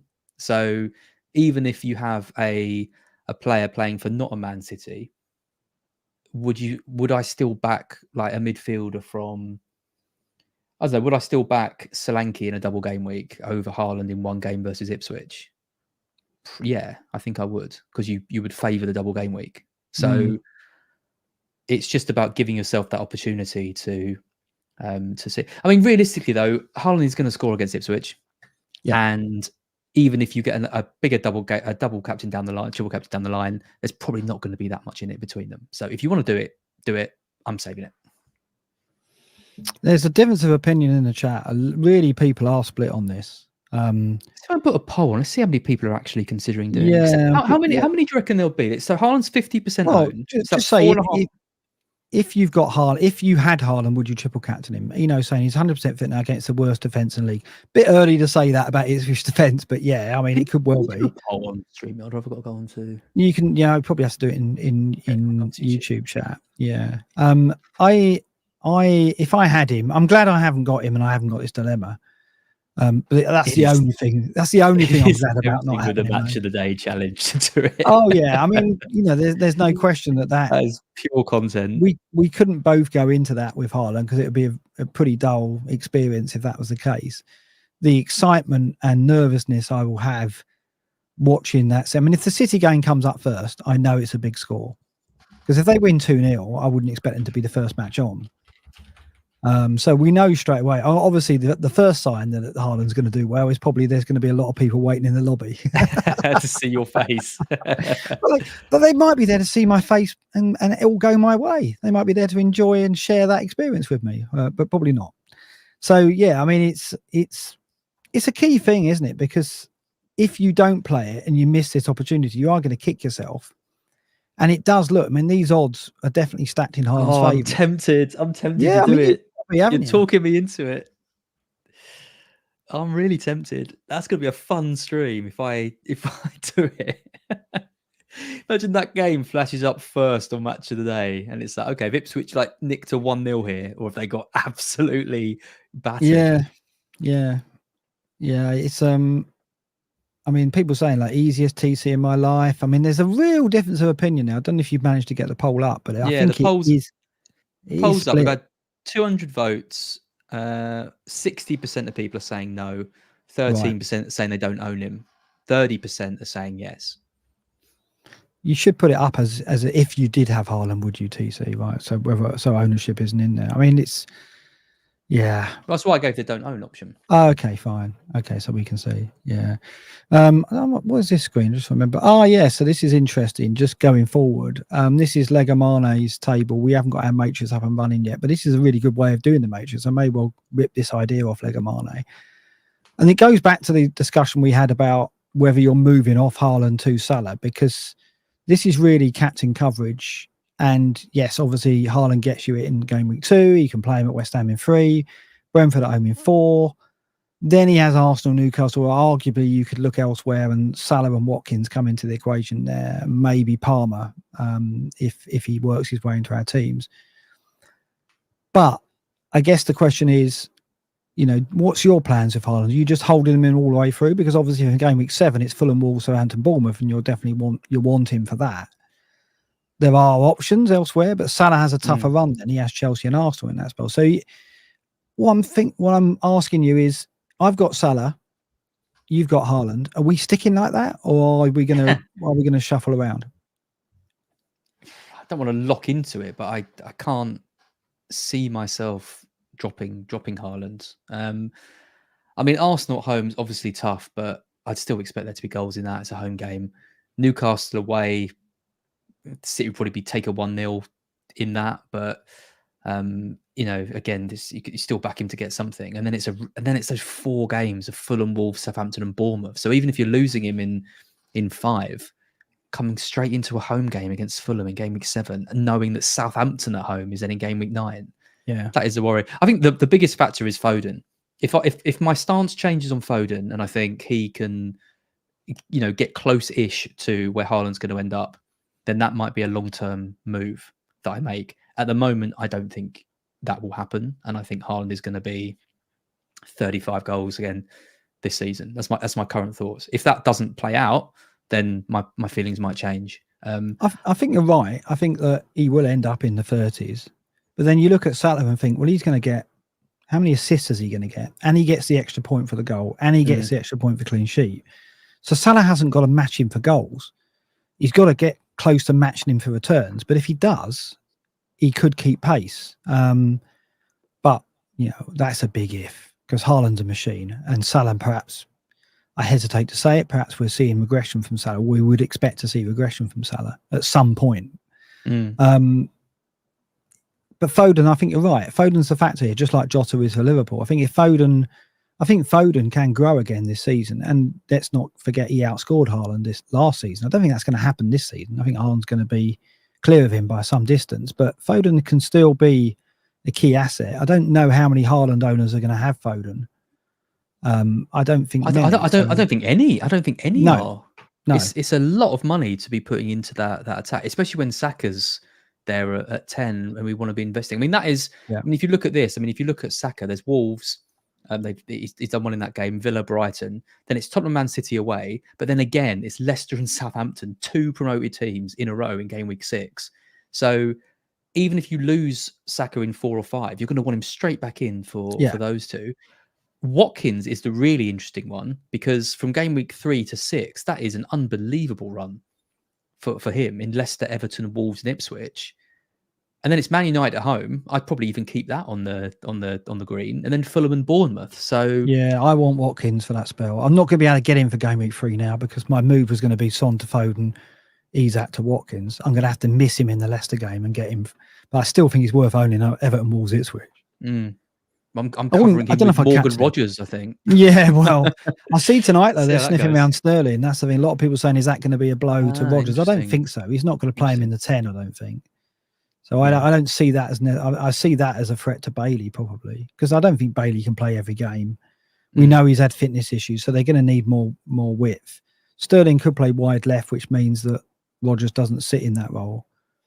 But, yeah, I mean... We need Villa attack in that spell for sure. Either Bailey, Rogers. He was very effective in the 10 against West Ham. Rogers.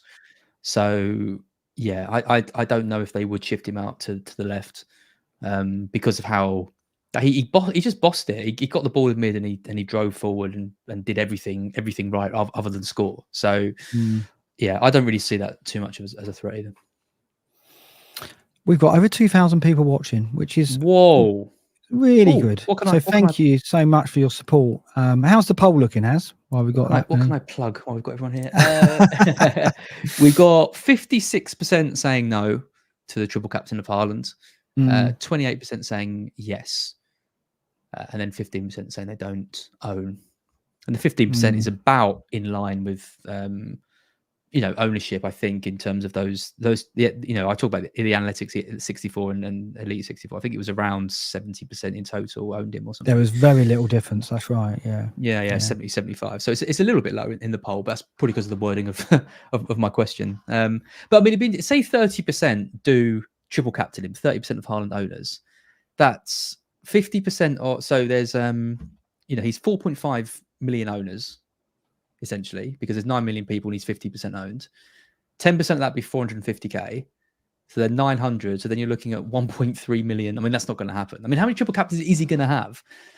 He could have 700,000 triple captains. I think a lot of the, perhaps, I hate to say it, casual players will captain him because they'll look at it as an early chance to get big points on the board, and Ipswich at home is a great fixture, of course, and they may be onto something, because we've seen plenty of evidence tonight to show that could be the case.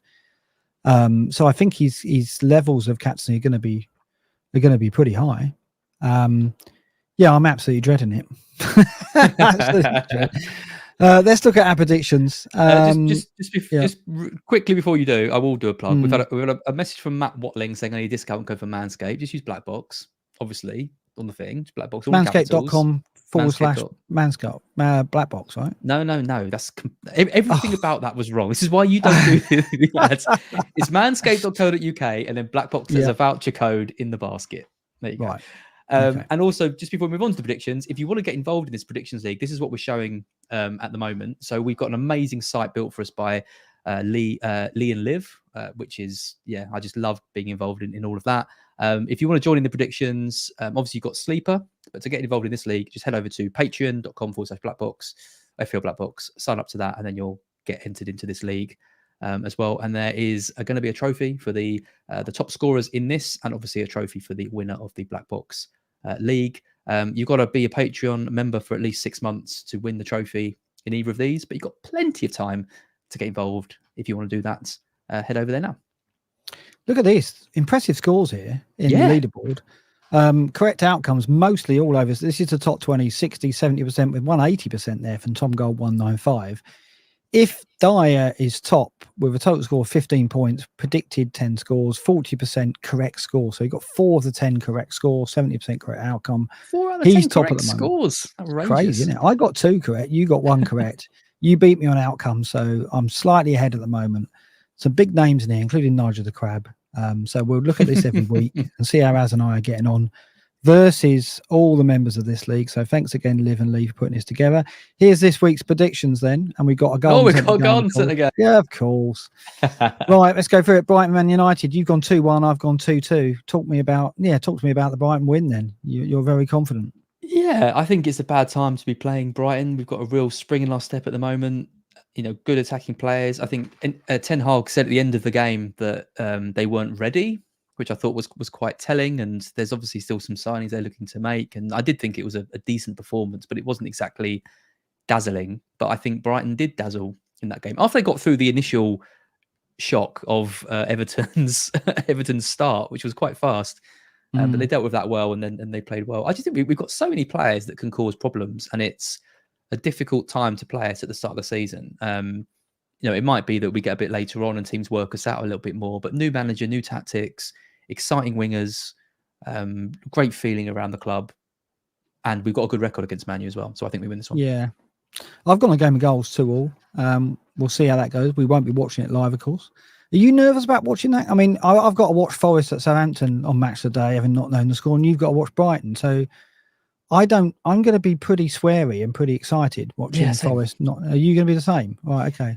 Yeah, well, last time it was Brighton v Wolves, if you remember, when we did a match day challenge, and Brighton won that game convincingly. Estupiñán got a massive haul, and you had him benched. So if it's anything like that again, I'll be very happy. 14 points, didn't he?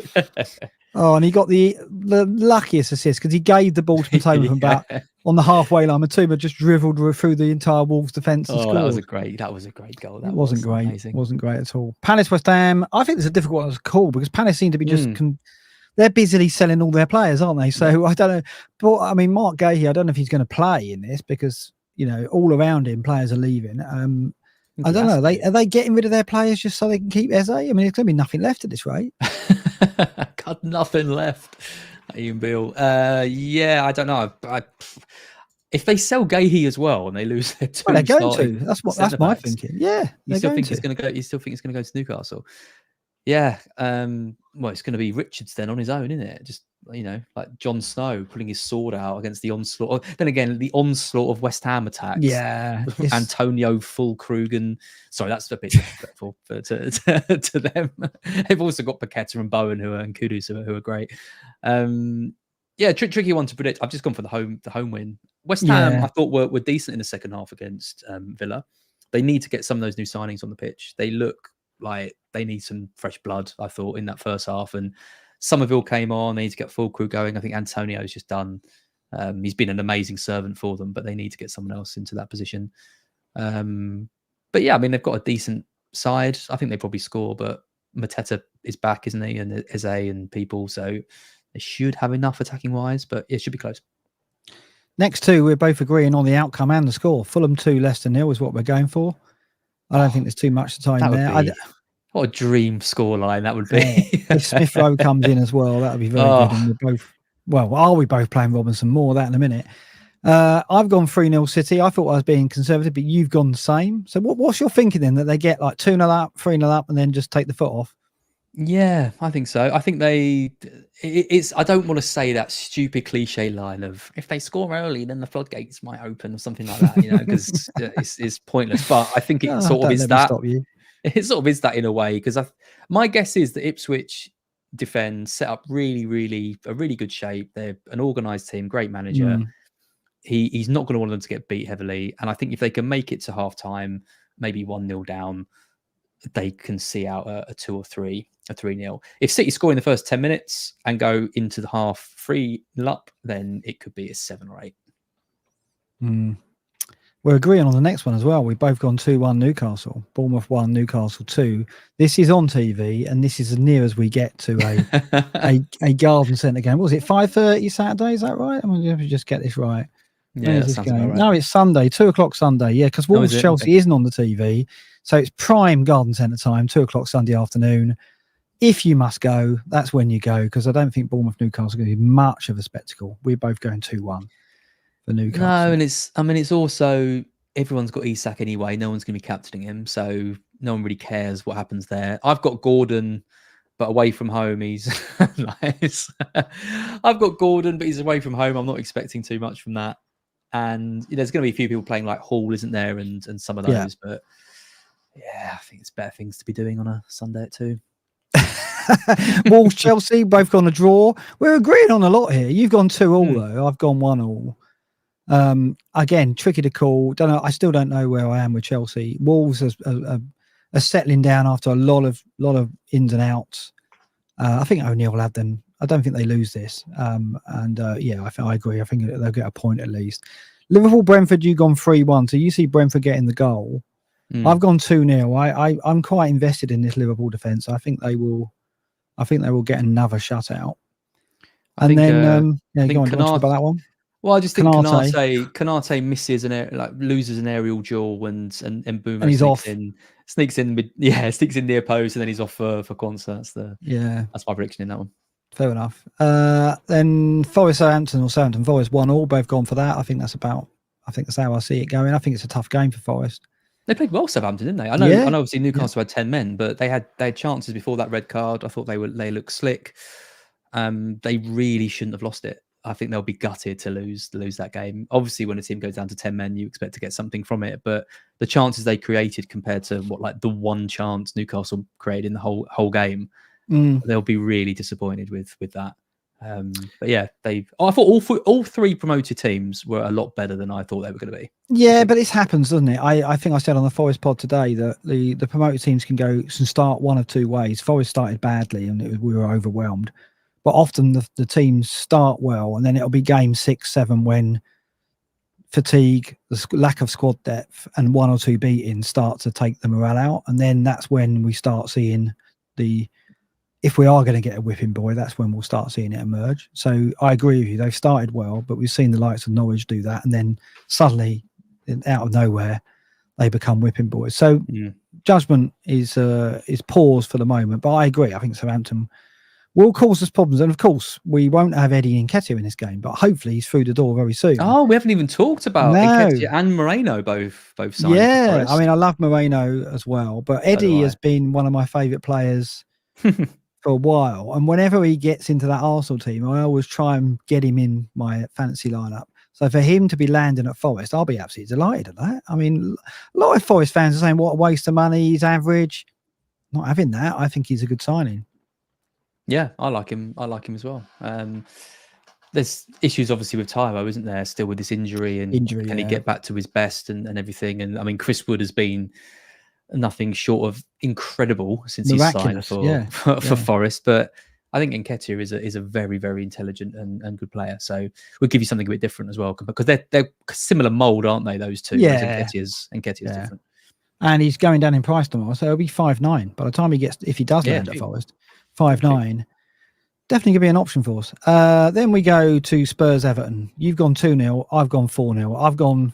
Well, if Dyche is saying he's got 14 fit players and Brighton put 3 past them at Goodison, surely Spurs can go one better. So going in with Son and Solanke, I've got to hope that they somewhat cover the damage that Haaland's going to do to my team. So I've gone 4-0. I don't see Everton. I mean, Everton are struggling, aren't they? Yeah. It's just going to be another one, though, where he's going to put every man behind the ball and say, come on, Spurs, break us down. Yeah.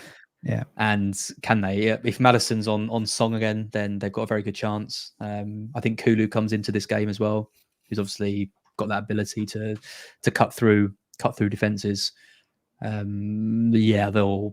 They'll be hopeful to bounce back, because that is a really, really poor result against Leicester. They should have been out of sight in that game. So, yeah, I think 4-0 would be great, but I think Postecoglou would be happy with a routine too. You are right. They are going to put 11 men behind the ball, but one of those men is going to be Mason Holgate. And I was reminded that it was Matoma who he scythed down, cut in half. Well, this is the common theme. It's always Matoma. It's always Matoma. Then we end on Villa Arsenal. I've gone 2-0. I just think, again, the Arsenal machine rolls on, clean sheet. You've gone 2-1. Villa get a goal then. That's going to be a decent Monday night game, though, isn't it? Yeah, I'm looking forward to that. I thought Villa, I think Bailey was unlucky not to get something. Rodgers was unlucky not to get something. Watkins didn't look quite fit, but, we'll be building that up. Duran came on and scored a good goal as well. And Arsenal put in a very, very confident performance, but also had moments of looking a little bit sloppy. And I think, again, it's a good time to play them because it's early in the season. And I think in 6 months' time, then they're going to be such a hard team to beat for the title, I think, this season, because I think they're just going to click and just go through the motions and just, teams are going to find it so hard to score against them. And they've got so much attacking threat up top that teams are going to struggle. But right now, I think teams will look to get at them. And I think that was what I was annoyed with at Wolves, because I think they should have got at them a bit more and they should have converted the chances they had. And I think Villa will get at least one. It's not the Monday night game. It's Saturday evening. We won't be able to watch it live because we'll be in Hitchin. One change I've requested to this is for the order to go back to the games. So Liv's changed it now, so it's going to have the times and the days on them be in order. She's already made that change. So that'll be in effect from next week. But you'll be in Hitchin soon. I know. I'm looking forward to that. Something rhyming with Hitchin in Hitchin. Hitchin in Hitchin. We've got that in Chicken George on a neon sign. I mean, you've booked dinner, right? You got the restaurant all lined up. All lined up. Sea bass for Billy, brilliant. He is coming with us, so I've got to book the hotel. I am looking forward to it, but I'm dreading it at the same time. Have you not booked the hotel yet? You're coming in like 2 days. It'll be fine. It's a very bustling town. Oh, don't give me that. If I'm struggling to get a hotel room in Hitchin, please don't try that one. Right, let's look at our teams, because I want to get to some of those super chats, particularly Slippers. Let's get your team up. Oh, your team's not there. Where's your team? Mark, where's my team? I said to you, did you drop the team in? Oh, I sent it to him. What's up? Well, that's no good. You need to put it in the folder. Let's look at my team while you do that then. Dearie me. One job. Right, I'm going to go through my team, and it's got the transfer in it. So for the podcast, Raya, Porro, who's fit. We saw him train today. We saw the tattoo on the back of his calf. We expect him to be lining up there. So Raya and Porro, Trent, and then the sign-in, Rico Lewis coming in, probably just for the one game week, but we'll more on him in a bit. Smith Rowe, Saka, Salah captain, Son, João Pedro, Isak, Solanke, then Robinson first sub, Rodgers and Konsa. So here's the question for you. Hang on, don't ask me a question yet, because I'm still trying to do the... Okay. Well, I need to ask you a question. João Pedro or Robinson? Do I start João Pedro against Man United, or do I go Robinson for the clean sheet against Leicester? Ooh. It's not very close on the algos. Rate my team and review think play João Pedro. But I don't see Leicester scoring, and I see Robinson getting forward. And I also see João Pedro getting... I see Ruta playing, right? He's going to get some minutes. So surely João Pedro is not going to get the full 90. That's very early. He only signed the other day. I think he needs at least a week of training. I would play Pedro. He's got the penalties, isn't he? And he's the attacking player. But it's close. I think Robinson it is close, isn't it? Gets a clean sheet and could even get an attacking return. It is very close between them. But I would be more worried about benching Pedro, I think. Fair enough. I'm not sure about this Lewis move. You're not? You've moved one player who's a massive risk for another player who's a massive risk. Pure upside. I mean, I've got Robinson. I've got Robinson and Konsa. If I didn't have Robinson and Konsa, I couldn't do it. So I don't need Lewis beyond this. And I've just wanted some skin in that game. I don't want to go into that City game with nothing. So I mean, like, if City keep a clean sheet, then Haaland's got to get a goal to even beat Lewis, right? So that's the way I look at it, is that I could get something out of that City game through Lewis. I think they will keep a clean sheet. I think he will get an hour at least. He looked very good at Chelsea and he was getting forward. So if they win by a big margin, he may even get a return. So you know what Pep's like with defenders, though. He'll play him though, won't he? He'll play him. Diaz is in and then he's out. Akanji's in, then he's out. Stones is there. Walker's there. He's not going to start. I mean, if it's a low block, he's playing Lewis, because you're not playing Walker against a low block. You're playing Lewis because Lewis gives you that low centre of gravity, a bit of craft, a bit of guile. So in the games where they've got to break down a team, I think Lewis will have a good chance of starting. I think he starts. Walker will get on the pitch. I was surprised he didn't come on at Chelsea though, Walker.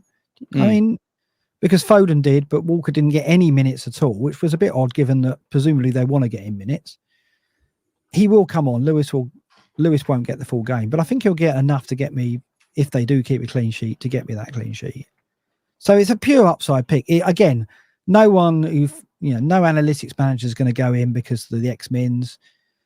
So, and because it's a bad idea. but I think that mostly, yeah, but I think it's, because I've got the luxury of console, I can do it, right? Because I've got a defender I can bring in from Gameweek 3. Yeah. Did you do it though because you're desperate to have a Man City player against Ipswich? Yes, partly.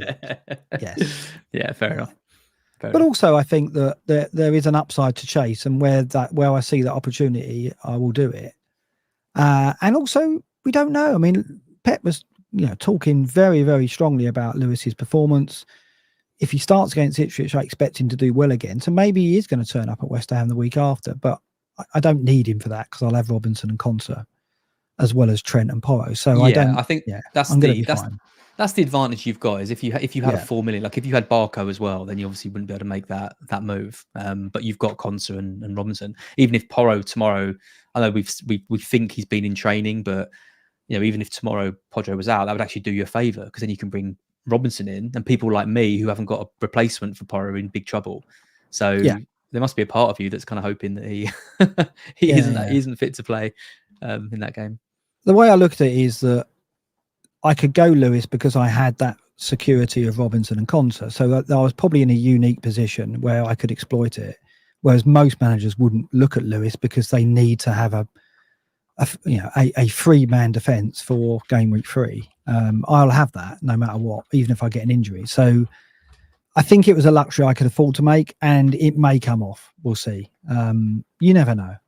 Lewis is a player I'd love him to be a regular this season, but obviously Walker's shirt to lose, isn't it? Even though he hasn't got it at the moment. Peter's in the chat. FPL team says Lewis is good enough to become first choice. He is. I agree. His talent is undeniable, and if he does, then you want to masterstroke there with 4.5. I just think it's funny that you've gone from Konsa, who's this million defender, over to another massive risk. But yeah, it is. Exactly, and that was the thinking behind Konsa. I knew there was risk there, but I knew that from game week 3 I had coverage for it anyway. What I didn't see coming is him losing his place before game week 3 for Konsa. So I'm repeating the act because I've set my team up to allow myself that risk. Because I looked at it and think, well, if Consa's a regular at 4-5 Liverpool, I want him. So let's get him in and then see how that goes. And it's gone very badly. So now I'm doing the same with Lewis. I'm going, well, if he's going to be a regular at 4-5 for City, I want him. If it doesn't come off, I've got the security of Robinson and Conte anyway. So it's fine. So I've set my team up to enable me to take risks. I've got to take them, haven't I? If that's been the purpose of that setup. So you can get Kiwi all next and hope that he breaks in. Yes. I might well get Calafiori actually, if I can, because we've talked about him being the best Arsenal asset, and maybe when the Arsenal fixtures improve, we'll want that second Arsenal defender. So that day might come, but at the moment we'll see how Lewis goes. I've got bad news. That joke doesn't actually work because Kiwi was 5 million. But nice try, though. Let's just gloss over that. Yeah, thanks. Yeah, that's now can we have a look at your team? Is it in there? I think so. No, it's not. Right, well, the thing is, the image has been deleted from BlackBox. So you deleted it somehow. That's why there's no image in there at all, because it should be last week's one. So I put a new one in with the old name. So you just need to. Is it that one there? That is the one. Right. There you go. That's the one. Right. And it fits perfectly. So it does. That went really quick. Kind of surprised me. Henderson in goal with Trent, Porro and Robinson.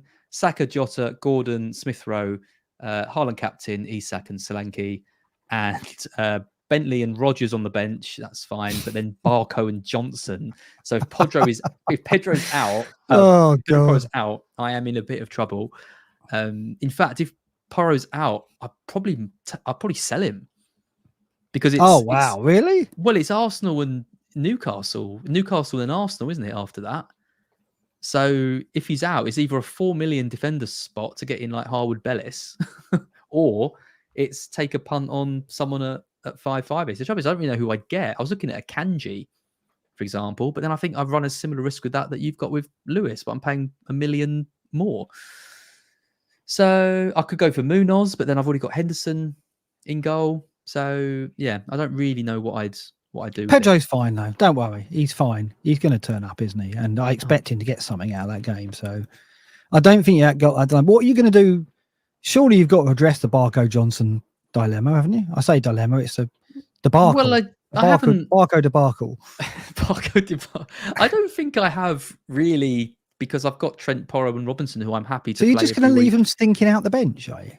Well, I don't need them, do I? Unless there's an injury. Like those three are all absolute first choice players. Unless there's a problem with Robinson or there's an injury, I just play them every week and don't really worry about it. I mean, Johnson, for all we know, wasn't quite fit and wasn't quite ready and comes back in. And if he's starting games, Ipswich have actually got a decent run for the next after this City match. So he'll be fine. Then it's just Barco who really cares about your third place bench.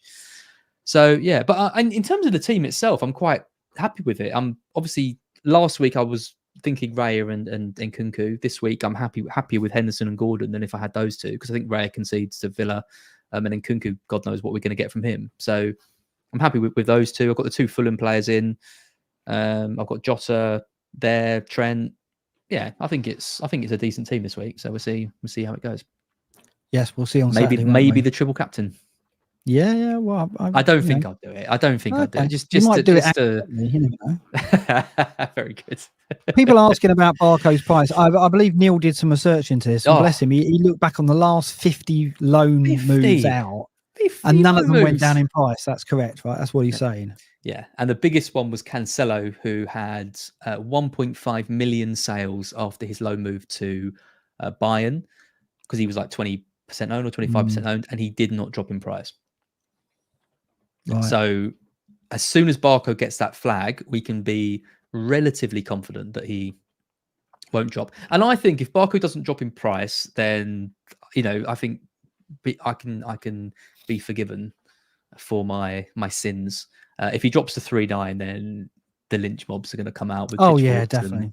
I mean, I'm only coming to Hitchin so I can write down your address to give it out on the internet. Yeah. Oh my God, can you imagine? I thought you were going to say the restaurant. We might have a well, people turn up. Let's hope we don't get recognised, because we don't want to know the scores. What are we going to do to avoid the scores? You're going to the cinema, right? I've said to my family, we've got to go somewhere remote where I cannot be exposed to anyone who might mention scores, or I can't overhear scores. It's very difficult, isn't it? Well, you're going to have to. How long is it going to take you to get to mine? About an hour and a half. Yeah. So we'll leave about 5:30. So the table's booked for quarter to 7.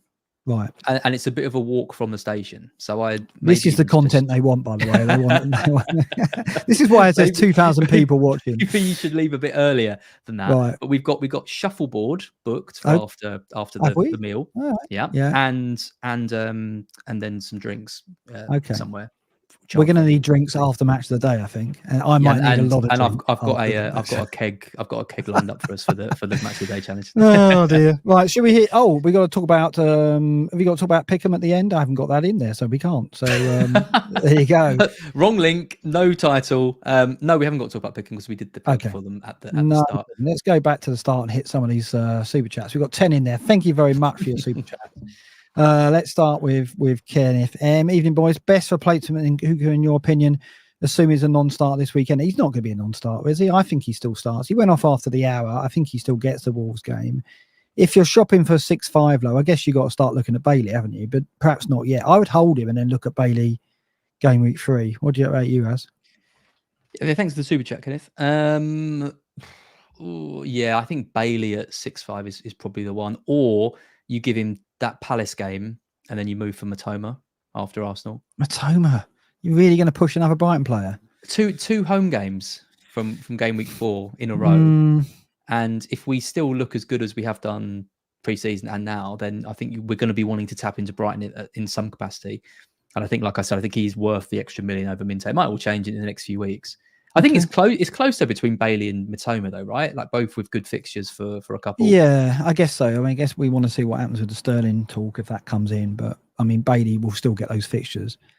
I mean, you hold in Kunku for Wolves, though. I don't think there's any evidence tonight to suggest that he won't start that game, but he may only get the hour again, which is a bit of a weird thing. And maybe I don't know. I would be tempted to get rid of him and get rid of it. Yeah, it's just I just at this point don't really know who you would get, because here's another Nkunku question from Joel. Right, who would you start between Nkunku and Gabriel? Had Gabriel all week and reckon I'd be content if Nkunku did well on my bench, ready for the fixtures. Thoughts? I was talking to Sam about this on the Q&A earlier, and she's benching Nkunku for Gabriel. No, Saliba, sorry. Saliba's playing over Nkunku, so she's playing full back to not play. And I was like, what Joel's asking. Yeah, I was like, that's when you know you've lost faith in your player. I just think Villa score. And so if Villa score, then even Nkunku off the bench is a better option than your defender who's conceded. So I would still play Nkunku, I think. I don't think Villa score. No, yours is different to mine. I think Gabriel, I mean, set pieces could be an issue for Villa. I think I would probably go with Gabriel. It's an away game for Chelsea. If it was a home game, I'd probably back Nkunku, but if the Palmer injury is a thing and Nkunku could be on pens, then that would change my mind. But you're saying to bench Nkunku for a defender, and maybe you don't think he's a sell. I think Arsenal are going to keep another clean sheet. It's an away game, though. I mean, and Nkunku's got home fixtures to come. Yeah, I mean, it's very, very tight, isn't it?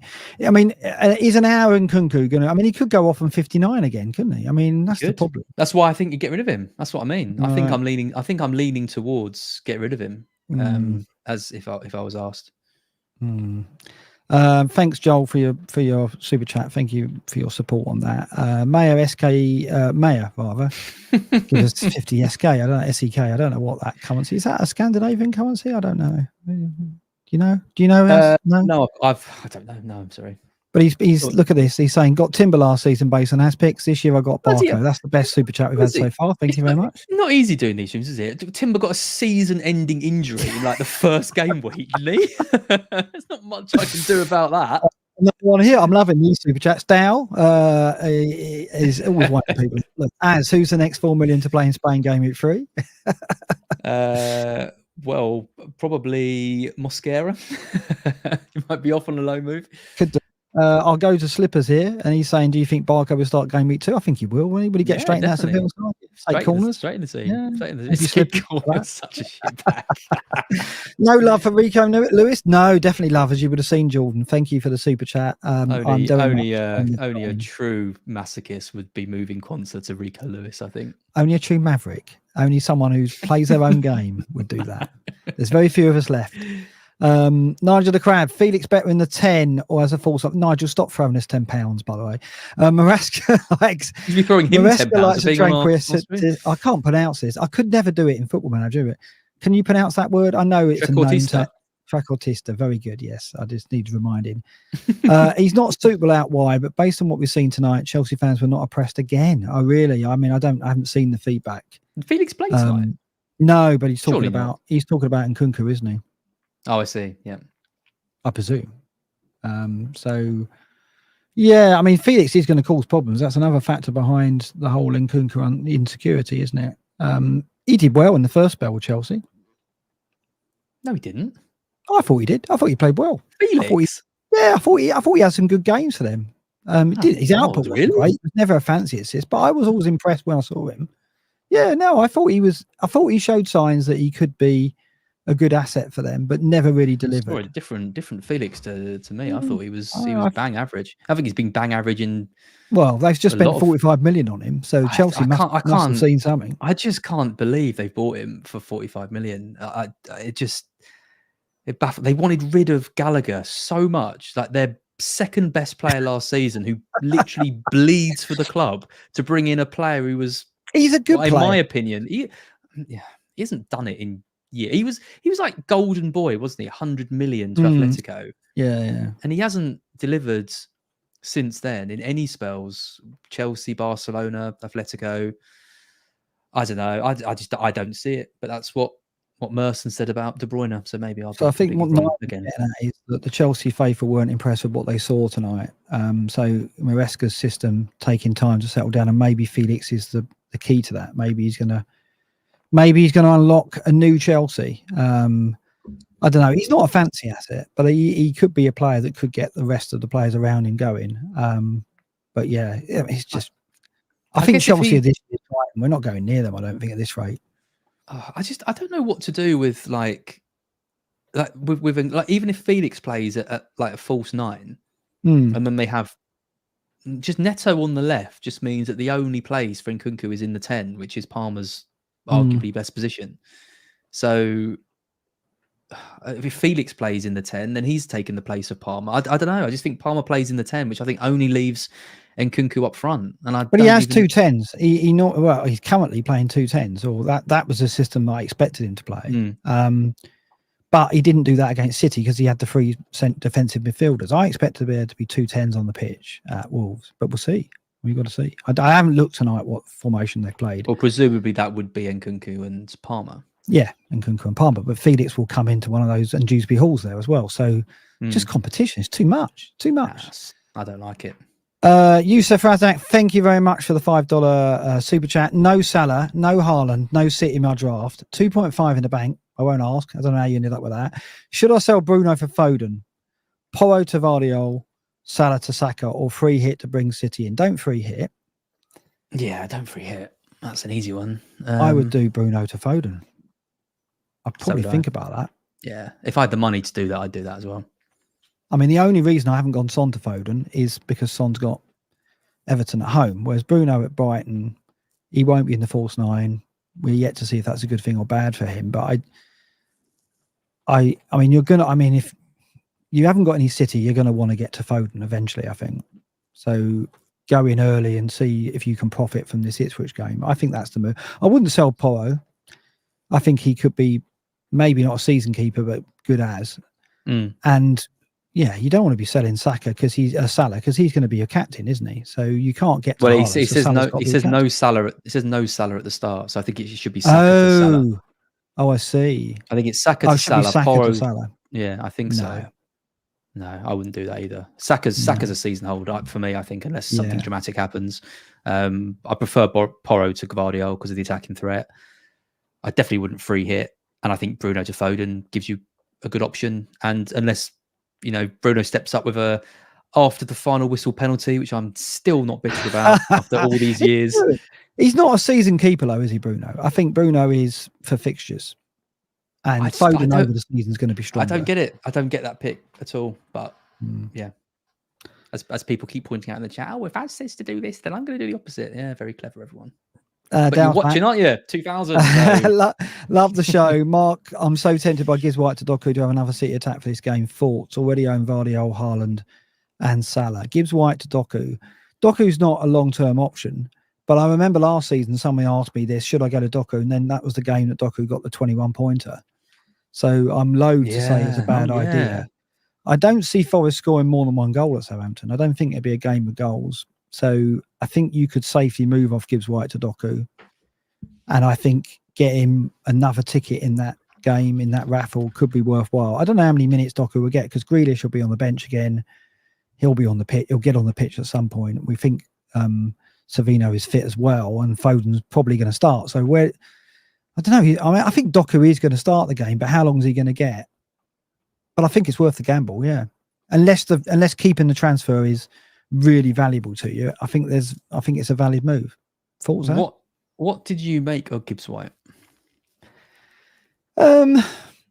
I think that getting Eddie Nketiah is going to really help him because he's lacking that runner in front of him. Like at the moment when he breaks and he gets in the pocket and he's running, he's either taking a shot or he's slotting in one of the wingers. Whereas if he's got a 9 in front of him, Brennan was very good at getting inside, and that's how Gibbs White got some of his assists. And when Tyro's fit, he can play the ball through for Tyro. He can't do that for Chris Wood. So if Eddie gets in, Gibbs White's going to come alive again. But I don't see him returning heavily in these next two. I think he could get a return over the next two, but no more than that. Whereas Doku could go mad if Ipswich get absolutely blitzed. But yeah, I mean, it depends how valuable using a transfer is to you, Dahl. I mean, I see a lot of people saying, well, using transfers for vanity moves is crazy. And that is a vanity move. Gibbs White could get something at Southampton. We could get a penalty. Doku's not a penalty taker, and he's only going to get an hour. So it is definitely a vanity move, but it could pay off. He's a funny player, Doku, isn't he? Because he that 21 was just like the biggest anomaly ever. Because he gets the ball and he looks so threatening when he runs. He's so fast, but that final ball and the shot is just not there. It doesn't seem to be improving from what I've seen. But he's the kind of bloke who could just get a 20-pointer in this game, and you wouldn't be too surprised. I don't think I'd do it, given that Forest have Southampton and Gibbs White's on penalties. Yeah, but it's and also we've got Wolves at home next game, and Gibbs White loves the Wolves at home game, so that's the other thing. I think I'd rather have Gibbs White. I think you're right, because I wouldn't want to not have Gibbs White for that game if I've owned him going into game week 2. Because Wolves at home, he will lift, and he scored against them last season, and he'll want to score in that game for sure. And every week you're going to be looking at Doku, wondering if he's going to play. Oh yeah, the anxiety of that. Subbed off early. Yeah. Pakoda Dalasson, thank you very much for the super chat. Start Nkunku or Jacob Murphy? I would start Nkunku because I'm not sure Jacob Murphy's going to get the start, because Barnes is making noises of disgruntlement about here we go side, again, isn't he? Harvey Barnes again. Barnes is back. Barnes is never going to play for Newcastle. While you keep saying this every it's week. my fault. But I think you start Nkunku over Murphy. Murphy's only getting a similar number of minutes to Nkunku. Murphy's at Bournemouth, Nkunku at Wolves. Yeah, I go Nkunku here. What do you think? Surely you're not going to go Murphy over Nkunku. Murphy away at Bournemouth? No, I think I'd probably play Nkunku. Yeah. Yeah. And then the last one is not a question. It's just a big up. Thank you very much, FPL Banter, the best FPL podcast by a considerable distance. This channel should have 10 size subscribers and be the second biggest FPL. Second biggest? Yeah. Doing so well, FPL. It was going so well to that. I don't want slippers hearing that. Thank you very much to everybody who watched tonight. We're still on 1900. We hit over 2100 tonight, which is excellent. Considering we don't have the data behind us yet. Perhaps we'll have some more of that next week. 2 hours with no data. It's easy. It's easy talking to you about FBL, and also we wanted to spend about 25 minutes on Barco, so it's all good. I think we have. The worst part is we've kind of like done it throughout the podcast. Just getting all out of the way early on. And don't think we're not going to do it throughout the whole season either. As you're not going to forget it, that's for sure. I got with the title. You did the thumb. You couldn't have put Quansah on, could you? Put bloody Barco on. No.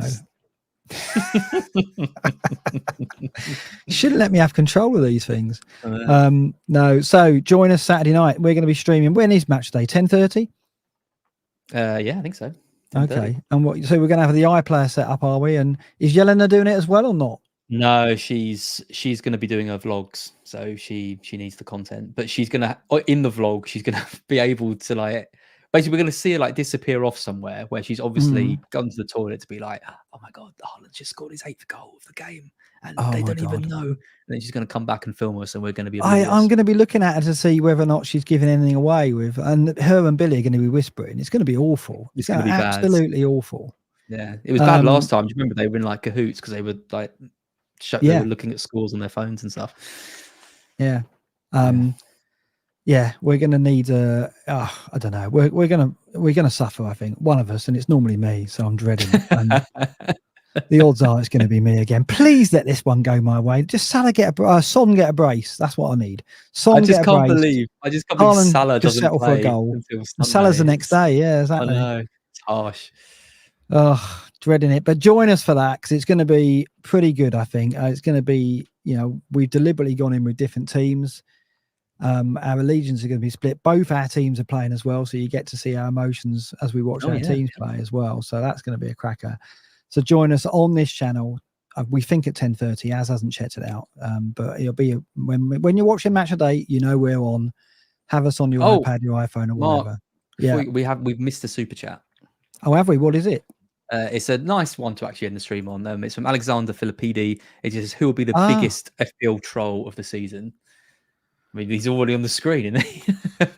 Well, could be in Nkunku, couldn't it?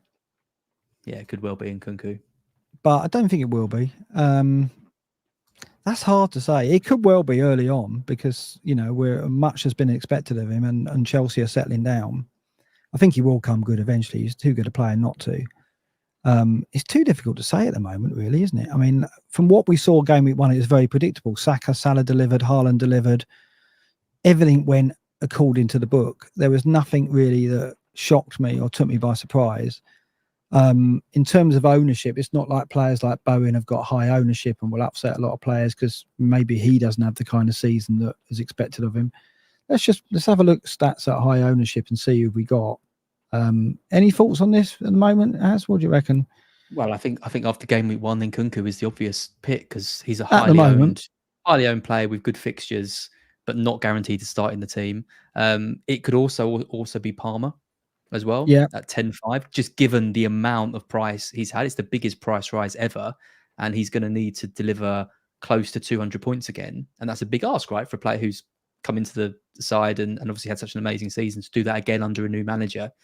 They're the two that kind of strike me as maybe the biggest. Yeah, I agree. I mean, Solanke could be another one, right? It's 30% ownership. He's in my team. We're expecting big things of him. Do you know what? You think he'll deliver, do you? Well, I watched that the cover, Gary Neville and Carragher talking about Solanke's previous seasons, and it really is. You take out last season the Premier League, and he has had some rotters, in the Premier League, and obviously had the great Championship season, but his goal scoring record in other seasons has been really, really poor. And I think I can't remember which way around it was. I think it was Carragher saying, I think it was Neville saying he thought it was a great signing, and Carragher saying, "Well, look at this, and actually, there is a bit of an element of risk to this." So it could go either way. But I'm back in Solanke. I think he's going to do well there. All right, so we're going for a Chelsea player at the moment, and Nkunku or Palmer as the biggest trolls possibly this season. Yep. Not they won't score points, just they won't score what we need them to, given their ownership. That's it. Exactly. Yeah. All right. Join us on Saturday for what could be a momentous Match of the Day stream. I'm taking my camera as well, so I'm going to be doing some vlogging too. Oh, yeah. So, yeah. We left out. It's you two vlogging and me. Yeah. I know, with the same camera. I hang out with Billy, so I play shuffleboard. All good. All right. Thank you, Az. Another great stream. Thank you for all those who joined us, and we'll see you on Saturday. It's a good night for me. Good night, everyone.